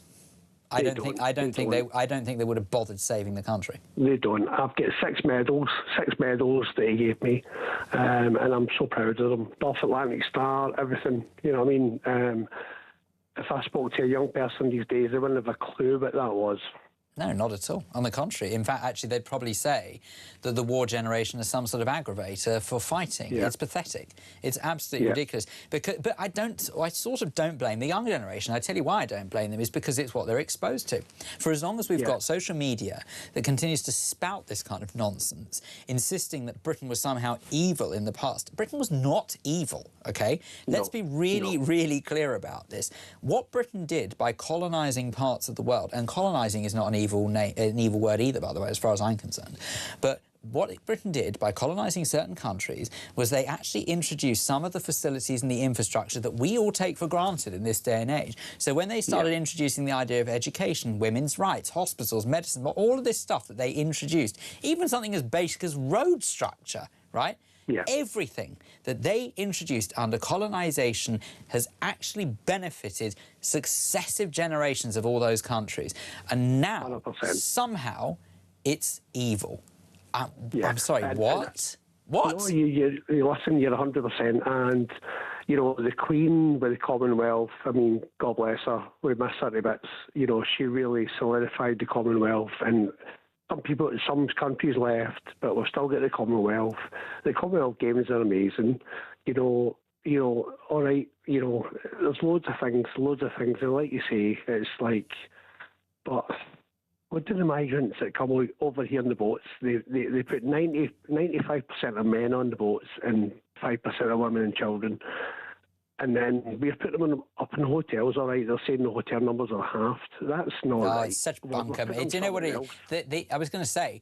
The hotels might be halved, but I promise you those living here illegally are not halved. But, Norrie, it's been a real treat speaking to you, and thank you so much for calling 0344 499 1000. I truly appreciate it. I know Petri appreciated speaking to you as well. Please do call us again. Would love to get you back on. Oh, now, I said I want to speak to new callers, and I also want to speak to regulars. How could I possibly, after however many months of being off air, or at least out of this seat, not off air, that's not strictly speaking true, just not on this seat, how could I possibly go through an evening without saying a very good morning, or good evening where you are, to Cindy in Michigan. Hi, Cindy. Hi, Phil. Oh, my God. I want to say it's a pleasure.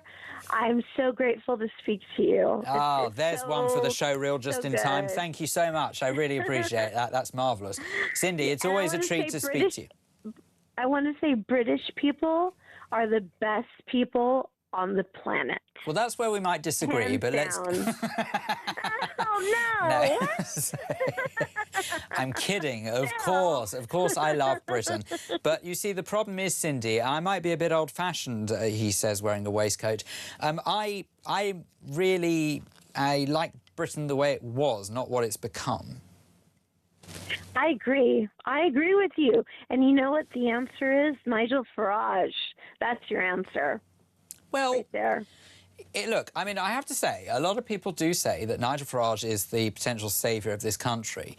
But it also, I feel as though that it's important to stress that I think the main reason people feel that is because he seems to be the only person saying what British people want to hear. But does that necessarily make him a saviour? Not necessarily. Now, I'm not necessarily anti-Farage. I'm not necessarily pro-Farage. I genuinely do try and look at a much bigger picture, and I make my judgments based on that. I can understand why people believe in Nigel Farage. But I also don't think that we should be blinded by the fact that all political class, regardless of whether they are Conservative, Labour, Reform, Restore, Liberal, Green, whoever it is, they all live in their own little world. And we shouldn't be blinded by that. So I agree. All politicians are rubbish. All politicians. They all lie. They'll do bad things, but your best chance at getting Britain to where it needs to be is Nigel. Yes, but Hands you see the down. problem. But you see the problem is people think that because of how bad everyone else is. Do you see what I mean?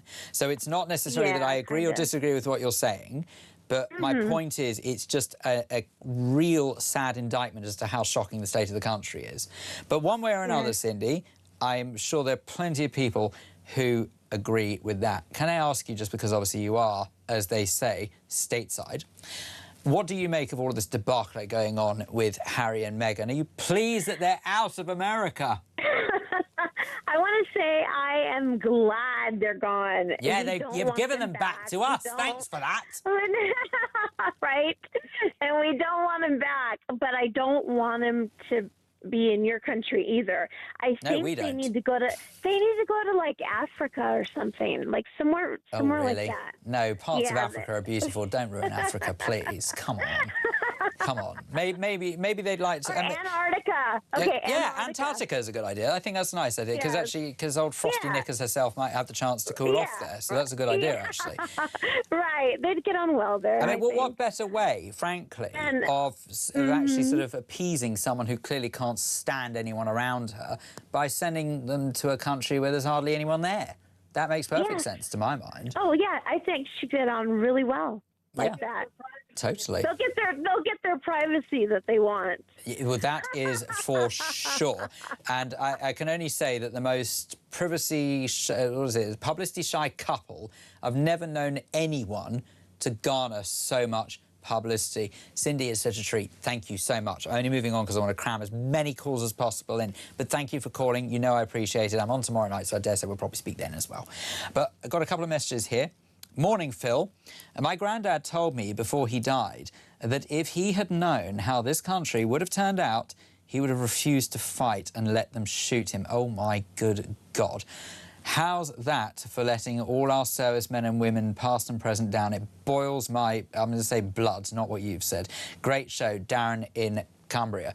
Darren, thank you so much. I mean, I don't know how to react to that, for goodness sake, because I'm sad by it. Truly I am, because I'm so grateful to people like your grandfather who did fight for us, because they, to me, are the people who believed in what I believe in about this country, that it is a great country and that it has the potential to be fantastic once more.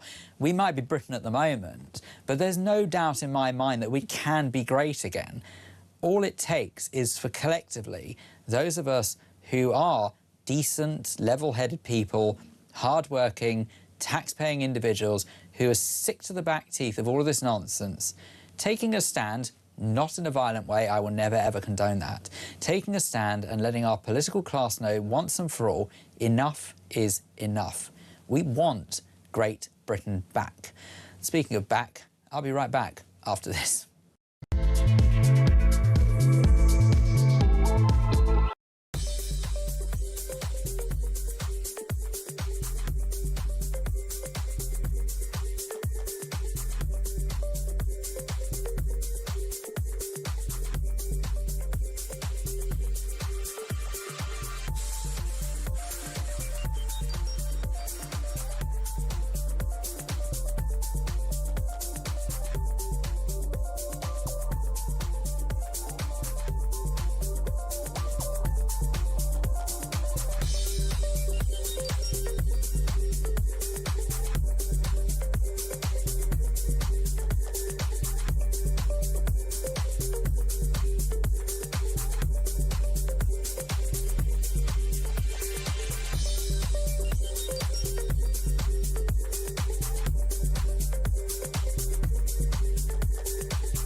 across the UK.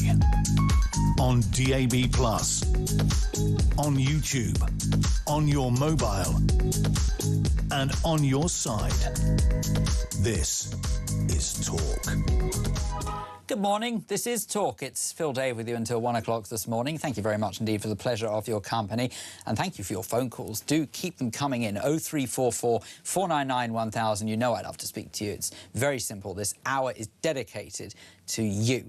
If you want to get something off your chest, I really want to hear what you have to say. 0344 499 1000 is the best way to do this. You can also text 87222. Just remember, though, start your message with the word talk. And you can also send a WhatsApp message, both voice note and text message. I actually do text messages because I don't want to hear voice notes.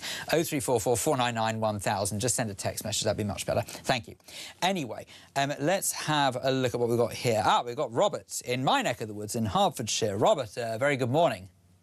Good morning, Phil. We have spoken before when you've been a guest. Indeed, we have. It's a pleasure to hear from you. How are you doing? Yeah, it's nice to see you at the wheel. Thank you. I don't know if everyone will agree with that, but I'm very happy, so thank you. Yeah, to be honest with you, I wish I was a bringer of good tidings, but I am a Reform. I joined the Reform Party just after the general election, only to cheer myself up, right? And I'm very sceptical. I don't think that Nigel has really got the appetite for a real scrap. I don't think he's right-wing enough. I feel... Sorry, you don't think he's right-wing enough? Good Lord. Goodness. No, but in action. It's okay talking the talk, but we need a proper patriot. And we haven't got... Now, you look at the damage that the Labour Party have done to this country in less than half of their tenure, right, in half of less of their term. They've got another 3 years to go. There won't be no country left. There will not be any country left. You know, and they bend every rule you can think of. I mean, they parachuted a guy in to be Prime Minister without a mandate. I mean, my God. Well, look, I mean, it has to be said, I always find it interesting when people say this, because technically speaking, whether we like it or not, he does have a mandate, because it's the Labour Party that you vote for at an election, or it's whoever the party is that you vote for. Collectively, those MPs come together, they form the governing party, and it is ultimately up to them who their leader is. It might be something that we don't like, but regrettably, whether we like it or not, he does, technically speaking, have the right to govern the country based on, or lead the country, because that is who Labour have chosen to lead. Whether I agree with him or not is a totally different matter. But it does have to be said, Robert, it's interesting what you were saying just now about we don't have enough patriots, because actually I beg to differ. I think we've got plenty of patriots, but what we've got is we've got a parliament, and we've got the Palace of Westminster, we've got the House of Commons is absolutely riddled with people who are not patriotic. So I actually think if you look around this country, where I take positivity from, is that there is a great number of individuals out there who do believe greatly in Britain, but unfortunately they're just not necessarily anywhere near power. I think you're wrong about the mandate. I disagree with you about the mandate. If they had a mandate and they was following the mandate, how comes they've had so many U-turns? No, I know, but what I mean is that sort of that down in flames. Phil. No. I tell you why you haven't, is because that's regrettably what parliamentary law is. You know, we actually have a system in place for that very reason, and that's what that system is. Now, whether you want to change that system is another discussion. But to say someone doesn't actually have the right or the mandate is, I would argue, technically not true. But it's irrelevant. Let's not worry about Andy Burnham. We're trying to cheer ourselves up here. But in particular, what I want to focus on is patriotism, because this is something I believe greatly in. I actually think that the reason why so many patriots stay quiet is because we are, unfortunately, surrounded or drowning in people, certainly in positions where they have mouthpieces, let's put it that way, who put us down all the time. They constantly say to those of us who do love our country that, oh, you're far right, you're disgusting, you're racist, you're this, you're that. It's completely and utterly ridiculous. We're not racist if we are patriotic. In fact, on the contrary, I think it's actually more racist to turn around to the great British people who, by and large, love their country and have said, we've had enough. We don't want to see our culture and our the makeup, if you like, and the actual sort of the look of our country disintegrate anymore. And by that, by the way, before anyone starts picking on me for saying, oh, you're being racist yourself. No, it's nothing to do with this. I'll tell you exactly what I mean when I say that. I mean the look at the country in the sense that when you hold a door open for someone, do they say thank you, or do they say, or after you? No, they don't, because that's the changing face of this country. Manners, thing of the past. I'm talking about customer service. What about when you go into a shop? Do you feel like that, I mean, even if you even go into a shop in this day and age, but when you go into a shop, do you even feel as though that you are valued for your custom? I certainly don't. Now, funnily enough, actually, having said that, I went into a well-known automobile shop literally earlier yesterday. So we're now into Friday, but it was Thursday morning I went in. And I have to say that there was a chap who was so unbelievably helpful for what I was looking for. And actually, it really restored my faith in the fact that there are people who know how to issue customer service. So it can exist, it is out there. But one way or another, Robert in Hertfordshire, thank you so much. I'm only moving on because I want to try and squeeze in as many calls as possible. 0344 499 1000. Patriotism does very much still exist. We are still patriotic, and I strongly stand by that. This message from Carol says, talk, Dave, Phil Dave. What? I've only got one Dave in my name. No one gets my name right. It's so strange. Anyway, Phil Dave, great show tonight. That's very kind of you. Thoroughly enjoyed it. Lots of subjects covered and good guests. And Cindy, what more do you need? Be with you tomorrow and Monday too. That's very kind of you, Carol. Thank you very much. I'm very pleased to see it. Yes, in fact, actually, that is a point. I probably should, as we say in the trade, trail ahead. I will be here tomorrow evening as well between 10 p.m. and, well, I suppose it's tonight, actually, technically now, isn't it? Tonight, 10 p.m. to 1 a.m. and then on Monday, Bank Holiday Monday as well, you've got me, because Petrie's taking a well-earned day off as well. You lucky creature. Anyway, I've got a couple of messages here that I just want to address something. We've got a message from Jay and from Catherine. Jay says, morning, Phil. What has happened to Andre? He hasn't been mentioned by anyone recently. Great show. And Catherine says, does Andre Walker not work at Talk anymore? Look, let me be really clear about this. Andre is just on a very well-earned break. OK, so don't worry, that's all that is. So I hope that has addressed any concerns, but he is on holiday. Thank you very much indeed for your messages. Keep them coming. 0344 499 1000. That's also the number to call, and that's exactly what Mark in Lincolnshire has done. Good morning, Mark. Good morning, Phil. You all right? Yes, I'm very well, thank you. I hope you are as well. What would you like to say? Yeah, not so bad. Yeah, just very quickly, Robert's right. In order to fix this country, we need a hardline right-wing party. That's the only way this country gets fixed at this point. But that's not really why I was ringing in. I was ringing in about your interview with Orla and what have you that you had yes. a while ago now. Yeah, that was just after 10 o'clock last night.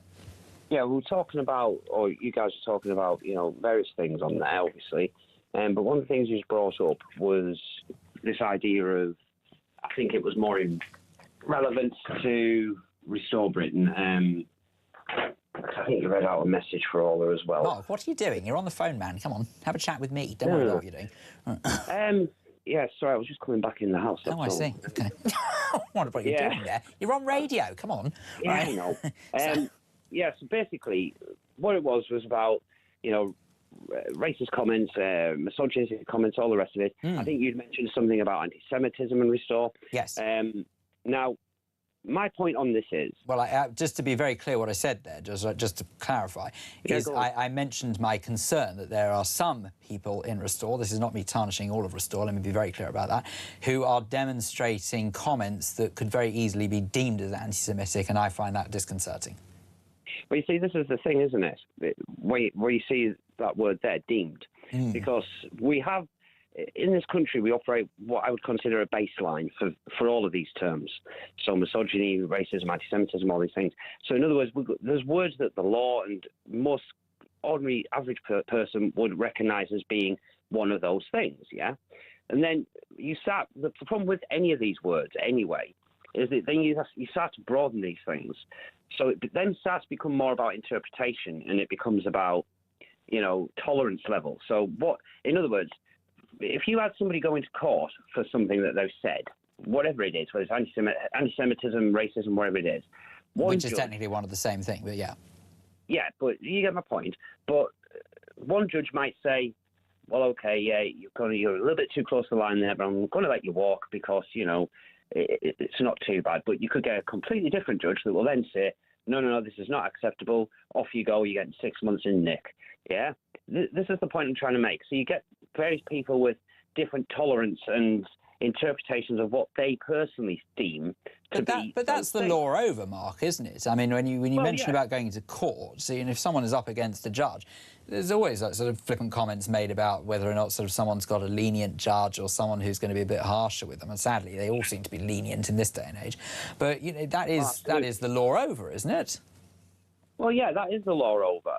But the thing is, what I'm saying this all for, what's all really in relation to, is something I've been noticing of late over the last few months, and it seems to have crept in, and it seems to be getting worse and worse. And I was kind of interested in your take on it, because I do know you're a Jewish guy, yeah? So I've never made any hidden secret. Yeah, I am of Jewish heritage. Of course, So my question is, or my point is, what I've noticed, and I've discussed this with some other people as well that seem to be saying the same kind of thing, is on the left in politics in this country, on the left, you have what I would consider like some kind of fetishization that the left have with Muslims and Islam in particular. So in other words, any criticism of Islam, Muslims, becomes Islamophobic instantly. We all know that's true. There's not a single Reform or Tory voter that wouldn't agree with that statement. However, what I'm noticing now on the centre-right ground, so anybody Reform-based, Tory-based, is exactly the same thing, but in relation to the Jewish community and Israel. So now, anytime anybody mentions anything or questions anything to do with Israel, their actions in the war or anything else, it seems to be quite irrelevant. It seems to automatically go to anti-Semitism. And you could correlate that as well in a wider context to things like misogyny, which comes back to the central point. And I just wondered if, what your thoughts on that were. Okay. Because it's not just me that's been noticing this. No, that's fine. Okay, so I can... Mark, I can very easily answer this. And I know full well there'd be people who would listen and say, well, of course you're going to say this because you're Jewish, but let me be really clear. I don't think it's anti-Semitic to criticise the Israeli government or their actions, right? Let me be really clear on that. I don't think it's anti-Semitic at all. What I think is anti-Semitic or racist is the obsession over it. That's what I can't stand, is that it is mind-blowing to me that the amount of criticism aimed at Israel for doing what any Western country would have done many years ago. I don't think they'd do it now. But you look at what happened, right, on 9/11, OK? It seems like it's amazing how New York has forgotten that, because if you look at who is now their mayor, you'd be forgiven for thinking that it never happened. But anyway, let's not get into that. But, if you look at what happened with 9/11, you look at what happened with the 7/7 bombings in London, and all of this that comes out of radicalism, right? Fundamentalist Islam. And I'm choosing my words very carefully because I want to make it very clear, and I've always made this very clear. I know the difference between radicals and peace-loving Muslims. And I think what you'll find the problem is with Islam in this country, or Muslims in this country, is that there are many Muslims who do not like being tarnished with the same brush as radicals. That is where the problem is, and that is why so many people are vocal about it and critical about it. And it's exactly the same with Israel. So just because the Israeli government has decided to take action that I personally believe is quite right, they've absolutely done the right thing, they're making the world a safer place, and thank God for them. I don't half wish that more of the Western world would follow suit, but that's another story. But because of the action of the Israeli government, Jewish people in this country are getting A, the blame, and B, worse, they're getting attacked for it. That's somehow like justification because of the only Jewish state. That's why people kick off about it. I think the issue here that I've seen isn't necessarily the Jewish community themselves. Okay. Now, what you said makes complete and utter sense, Phil. Thanks. I thought so. Nobody would dispute pretty much anything you've said there. Okay. And it's not acceptable. Some of the stuff, most of the stuff, all the stuff that's been happening to, the Jewish community as a result of October the 7th in our country. Okay, I will agree with you on that completely. Where I see the actual problem is not really the Jewish community. It's those in the centre-right ground that almost seem to have, as I say, like this fetishization that the left have. They seem to have developed this with the Jewish community in Israel to the point. So it's not necessarily this. Is what I'm trying to say. I mean, I have a friend that lives in Israel, a lovely Jewish woman, yeah, and she doesn't see any problem with this. I can talk to her quite openly about this stuff. I hope you can talk openly to me about it. I'm not shutting it down. I'm listening. Yes, I can, Phil. But the problem is, when you talk to somebody that isn't Jewish, as a person, in other words, somebody that just happens to sit on the centre right politically, when you start having discussions about things, anything that maybe to do with, say, I don't know, for example, let's think, maybe you have an issue with some of the actions in Lebanon or whatever it is, something that you have a question with. As soon as you start saying it, bang, you're instantly tarnished anti-Semitic by these people. And this is my point. This is what I'm seeing all the time now. Particularly. So you see, here's the thing, Mark, is that I believe there are people out there who think that certain words are scary, such as being racist, Islamophobic, anti-Semitic, all of these things. We sort of have it drummed into us, don't we, really, that these are words to avoid. You don't want to be labelled as any of those things.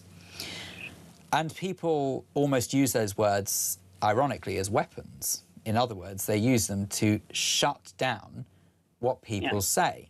Now, here's the thing.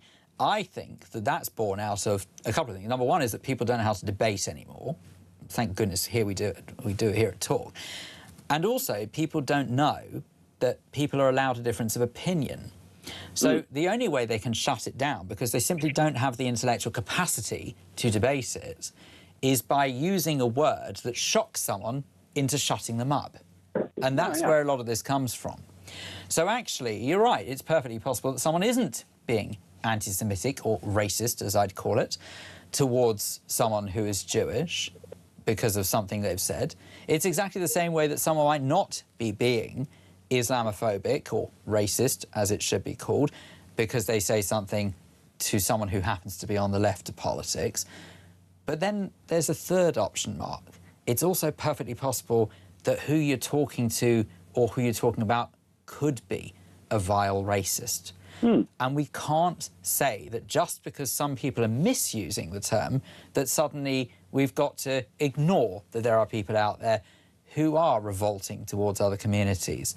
And I have to tell you, right, because I hope you'll never know what this feels like, but walking around in London, the number of people who will display so-called Palestinian flags in the name of a cause that they know absolutely nothing about really does finish me off. And let me explain why.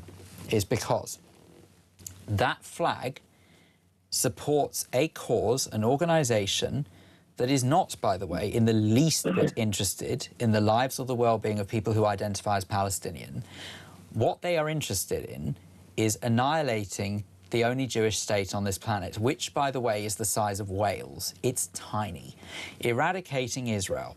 And then as soon as they've done that, they want to go after the rest of the Jews of the world. That's all they want. They want to eradicate Jewish people. So every single time someone flies that so-called Palestinian flag, that says to me, they want to see me dead. How do you think that makes me as a Jew feel? Yeah, so as I said before, Phil, it's not great. You know what I mean? No, that's an understatement. It's abhorrent. Okay, what you were talking about there, Phil, when you were talking about the misuse of words, you're referencing the magic words, I like to call them. So the left do this, as I said, with Islamophobia and stuff, and I now see it on the right with anti-Semitism. And that is, like you were saying, it's the use of these magic words to shut down debate. And the reason I mention that back again is because what you're just talking about there is because so many people are doing this now, that it starts to desperately cloud, and drastically cloud, I should say, the actual real meaning of those words. Yeah, for sure. And this is the same. You know what I'm talking about in regards to, again, on the left, they will call anybody that they disagree with a Nazi. Yeah. So very true. I find it hard to argue with that. Starts to lose its meaning, doesn't it? Yes. It starts to lose. And by losing its, and Mark, what you're getting at, you're absolutely right. By losing its meaning actually means that it is at risk of increasing that kind of behaviour. Yeah, absolutely. Because this is the whole point, really. That, you know, it's why this does my head in, whether it's coming from the left with Islamophobia or whether it's from the non-Jewish people on the right that are doing it with anti-Semitism.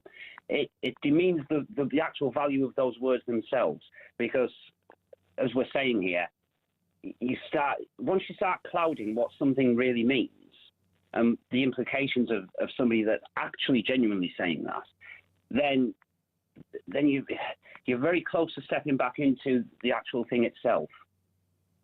If you know that, if you can follow me, which is essentially what you were just saying there. No, it was indeed. But Mark, I have to tell you that one of the things that really winds me up on this, and thank you so much, I've already run way over time with this, so thank you so much for your call. I'm going to leave it there for no other reason than time.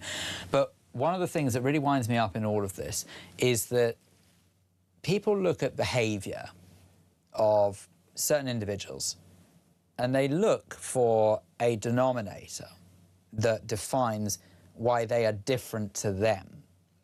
And the very easy way to do that is by picking on a minority religion. So in other words, if you see someone who is Jewish, you think, Israel's Jewish. It's not actually, it's multi-religion, you might like to know, but even so, it's got a Jewish background to it. But you could say that because someone's Jewish, they automatically support everything that's going on in Israel, therefore they're evil, therefore I don't like them because they're Jewish. You could then look at what goes on with radical Islam, and you could say that I don't like some of the terrorist activity carried out in the name of Islam, therefore I don't like you because you're Muslim.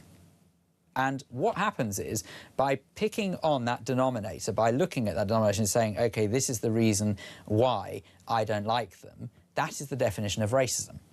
You see, because you're picking on an individual for their religion without actually understanding that just because someone happens to be of the same religion as someone, they don't necessarily think the same way. Why is it that Christians don't do this? You look at what happened with the IRA bombing that carried out in the name of Christianity, allegedly. But yet, you don't go around saying you hate Christians because of what the IRA did. Same kind of logic, right? 0344 499 1000. I've run way over. I'm in big trouble. Back after this.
Across the UK, on DAB+, on YouTube, on your mobile, and on your side.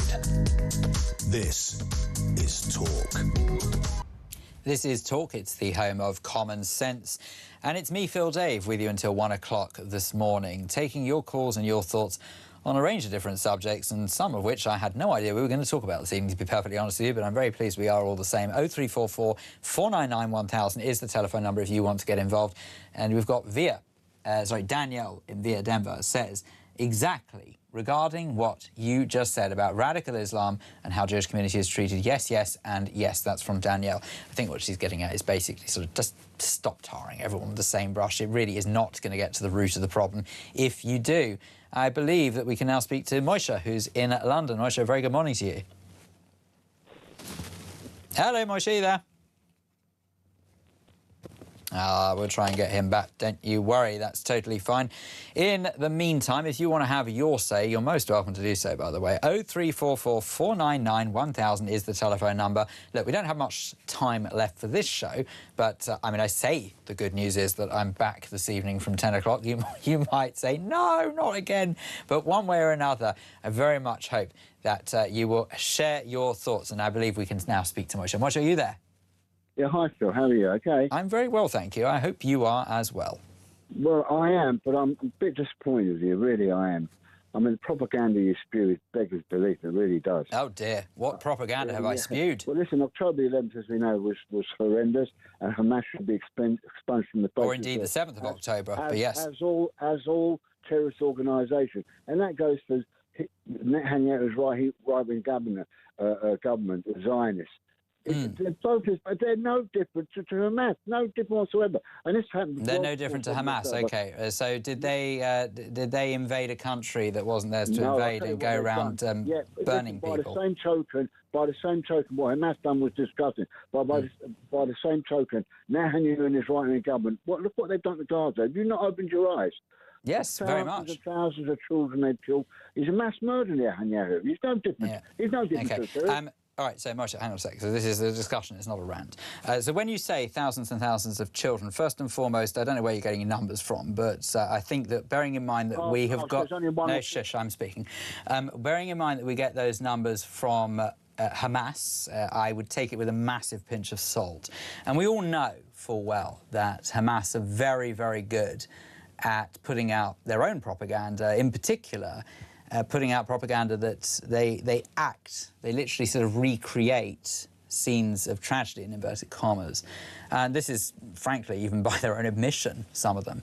So we all know that goes on. So I think for you to come on national radio, and it says here in my notes, I'm Jewish and just come back from Israel. For you to come on national radio and to say that Netanyahu's government is just as bad as Hamas is a pretty appalling thing to say, if you don't mind me saying. But you're very welcome to have your opinion. But, you know, I just don't really sort of understand why you would say something as revolting. Look at the mass murder they've committed. But it's not mass murder. Yes, I was not mass murder. No. Killing women and children outright, and it's still carrying. The ceasefire is still carrying on. Okay. All right. So let's look at this. So you said, no, Moshe. Look, come on. We'll have a discussion about this, OK? I'm not going to let you just rant away. If you're going to make statements, I'm going to challenge them, all right? So, in particular, with reference to what you're saying about mass murdering women and children, well, first of all, it's not mass murdering women and children. The first thing I'd point out about that is that very clearly the IDF have stated that their objections is to go into Gaza and to remove any trace of Hamas and their fighters, their supporters. And as we know full well, what happens is that Hamas, unfortunately, use women and children as human shields. I'm perfectly sure you've heard this expression before, but it is perfectly true. So what they do is, because they're a bunch of cowards and they don't want to be eradicated, they claim they want to die for the good cause, but they don't really, they think it's much easier to put women and children in harm's way and allow Israel to carry on, quite rightly, its crusade to remove Hamas from the region, to make the world a safer place. But in turn, when women and children are in the way, by the way, some of those women you may like to know are also fighters for Hamas, they're not completely innocent, when they do get in the way and get ultimately annihilated by Israel's actions, the rest of the world looks and says, oh, it's terrible, look at what Israel's doing, they're killing women and children. No, they're not going after women and children. They are quite rightly going after Hamas and their followers, and unfortunately Hamas put those people in harm's way, as I'd like to think you know. Listen, I can see in my own eye. Have you not seen, don't you ever watch the news? Look what they've done to Gaza. There's nothing left of Gaza, is there? Well, that would primarily be because, unfortunately, there was no part of Gaza, really, that Hamas didn't ruin. You're so full of rubbish, mate, beggars belief, you know that. Well, not half as much rubbish as you're spewing. I can't believe what you've fallen for. How could you possibly do this? What?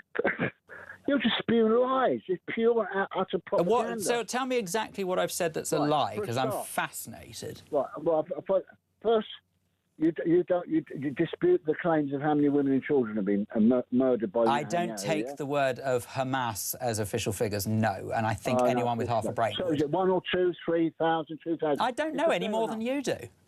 You agree, at least one thing, agree. All right, okay, Moisha. I tell you what, how do you know the numbers? Tell me, I'm fascinated. How do you know the exact numbers when no one else does? My eyes, I can see the devastation. Right, the okay. Devastation tells you enough, doesn't it? Well, apparently it does to you, but we still don't know the exact numbers, do we? Yeah, and when they move them on, they burn the place. We used to. What they used to do is to move them on and bomb the place I told them to move on to. Well, again, not strictly speaking true, but keep going. Oh, here we go. Here we go. Oh, we're not going to agree, are we? What? Okay, so can you back up what you're claiming? Because you're making a lot of propaganda statements without actually proving it, so Well, I'm fascinated. You are. No, don't. No, Moisha. No. This is a discussion, not a rant. Don't do what everyone does and deflect when you don't have an answer. You've made some very bold statements. I would like to know how you know what you know. Have they not killed people indiscriminately? Moisha, can you please answer my question? Yeah, go on. How do you know what you know? I can see it with my own eyes. OK, all right, there you go. That's all I need to know. Can see it with his own eyes. Well, there you go. That was our Middle Eastern scholar, Moisha in London there. Thank you very much indeed for that. I'm afraid I've got no time for this nonsense because he's fallen for propaganda. Brilliant. Right, OK.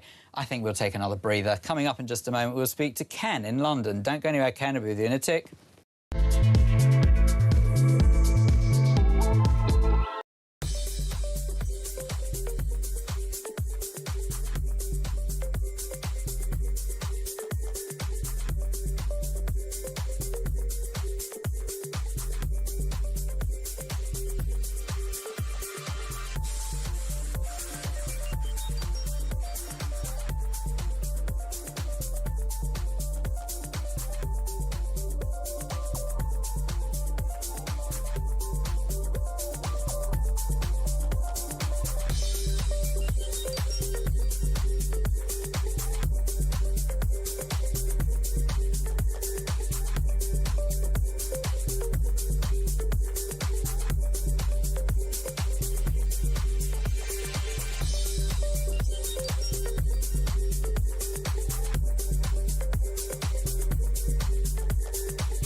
Across the UK, on DAB+, on YouTube, on your mobile, and on your side. This is Talk. A very good morning to you. This is the final parts of Late Night Show here on Talk with me, Phil Dave, with you until 1 o'clock. Good gracious me. Before the break there, poof, did you miss a feisty call from Moisha there? Good grief. We've had some great reaction to it, I've got to tell you. Let's have a look here, what we've got. We've got a message here from Mark, who says, love you for standing up to this plank. Hamas were given a choice. The citizens of Gaza, were given a choice. Give us back our people. We have done the same. Dresden World War II. I look forward to hearing you later. Well done for tonight, Mark. That's very kind of you. Thank you very much. Adam in Canvey, I assume that's Canvey Island, says, Phil, doing a great job, very flattering, thank you. I'm wondering if this chap, he's referring to Moisha, talking was... Oh, I see. I'm wondering if this chap, taking what Hamas says as gospel, is willing to call out the Chinese for an actual genocide in relation to the targeting of Uyghur Muslims. Well, quite right. Catherine says, does this caller think Hamas are a terrorist organisation? And secondly, how would he solve the crisis? Who knows? My guess would be he'd exacerbate it. I'm just saying. That's just my opinion. And this one from David says, Phil, if we're going to condemn what Israel has done to Gaza, then we have to condemn what the British and Americans did to Germany between 1943 and 1945. None of the Israel haters seem to think about this. David in Canterbury. Well, I'll tell you why, David in Canterbury, that is the case, is because most Israel haters are morons. I'm really sorry to say this. Now, let me be really clear about this. There is nothing wrong with criticising the Israeli government. There are plenty of people who do it, and believe me, I do. And it may shock you to know I'm very anti-settlements in the West Bank, OK? Just putting it out there. I don't like that personally, so I criticise the Israeli government. However, certainly when it comes to settlements in the West Bank, I think what is important to remember is that Judea and Samaria, as it should be known and is known, versus what the West Bank, what some people call it, and also the Gaza Strip, these parts are disputed territories, period. Now, disputed territories means that it is just that, it's disputed land. It does not mean that it belongs to Israel any more than it belongs to people who identify as Palestinian. And you may like to know that on many occasions, the people who identify as Palestinian were offered the chance to make those bits of land into a state. And time again, they said no. Why? Because they didn't want Israel to exist. So there's an awful lot of complexity to this story. There's nothing that we can solve in the last 6 minutes of this programme. But let me be ridiculously clear about one thing. If you find anything in Hamas that you can support or that you can actually openly say you believe, then I'm afraid you are clearly supporting a terrorist organisation funded by the Iranian regime. And the Iranian regime has caused so much misery to so many millions of people the world over that if you can support that, I'd say you're part of the problem, you're not part of the solution. Just an observation. Ken, a very good morning to you. Good morning, Phil. Listen, Phil, in my opinion, there was a particular reason why Stalmer was removed as being our Prime Minister. Well, it was because he was rubbish. That reason was this. No, there was one main reason. He was rubbish right enough, but there was one real outstanding reason, in my opinion. Stalmer and the Labour Party and the Tories before that, they allowed Muslims, thousands upon thousands of Muslim supporters, Hamas supporters, to curse Israel every week in front of Downing Street. I attended almost every march to testify of Jesus Christ at the marches, and when I attended every march, there was a manifestation of evil hatred came from those protests. Now, this is what God said I think, Israel. Ken, can I just point out, it's very important for me to correct one minor detail, is that you're right, that there was definitely some hatred coming from people who are Muslims, but at the same time, there was also a lot of hatred from people who weren't Muslim. I didn't think it's anything to do per se with the religion. Yes. So you're right. There was not just the Muslims. There was thousands of other people along with that. I was there. I experienced it. But listen, this is. So let's be careful. Let me speak. I'll let you speak, but I just want to make one thing very clear. Ken, you're a very intelligent man. I've heard you many times on this station, so we've just got to be really careful. We don't tarnish everyone with the same brush. But absolutely, what would you like to say, sir? We need to be careful. We need to be honest. We can be careful and honest at the same time. Listen to what God says. You're a Jew. Listen to what God says. And I will make of thee a great nation. You're Ken, not God. And I will bless thee and make thy name great, and thou shalt be a blessing. And I will bless them that bless thee, and curse him that curseth thee. And in thee all families of the earth shall be blessed. He's talking about Israel. Now, when Stalmer purposely allowed all these Jew haters and Israel haters to express hatred in the main area of London, he brought a curse upon our nation. God has now cursed our nation because our government allowed these thousands upon thousands of Jew haters to vent their hatred against his people for 2 years, 3 years, every week. and God is angry at that. God has got a foreign policy. He will bless those who bless Israel, and he will curse those who curse Israel. The Palestinians, the Muslims curse Israel, and I'll tell you right now, the Muslim Islam religion is cursed by God because they curse Israel. God has said it in the Bible. But not all Muslims curse Israel. In fact, there are many Muslims who live in Israel, Ken, and this is what I'm talking about when I say be careful what you say, because I do not want people to think that just because someone's a Muslim that automatically they hate Israel, because that's not true.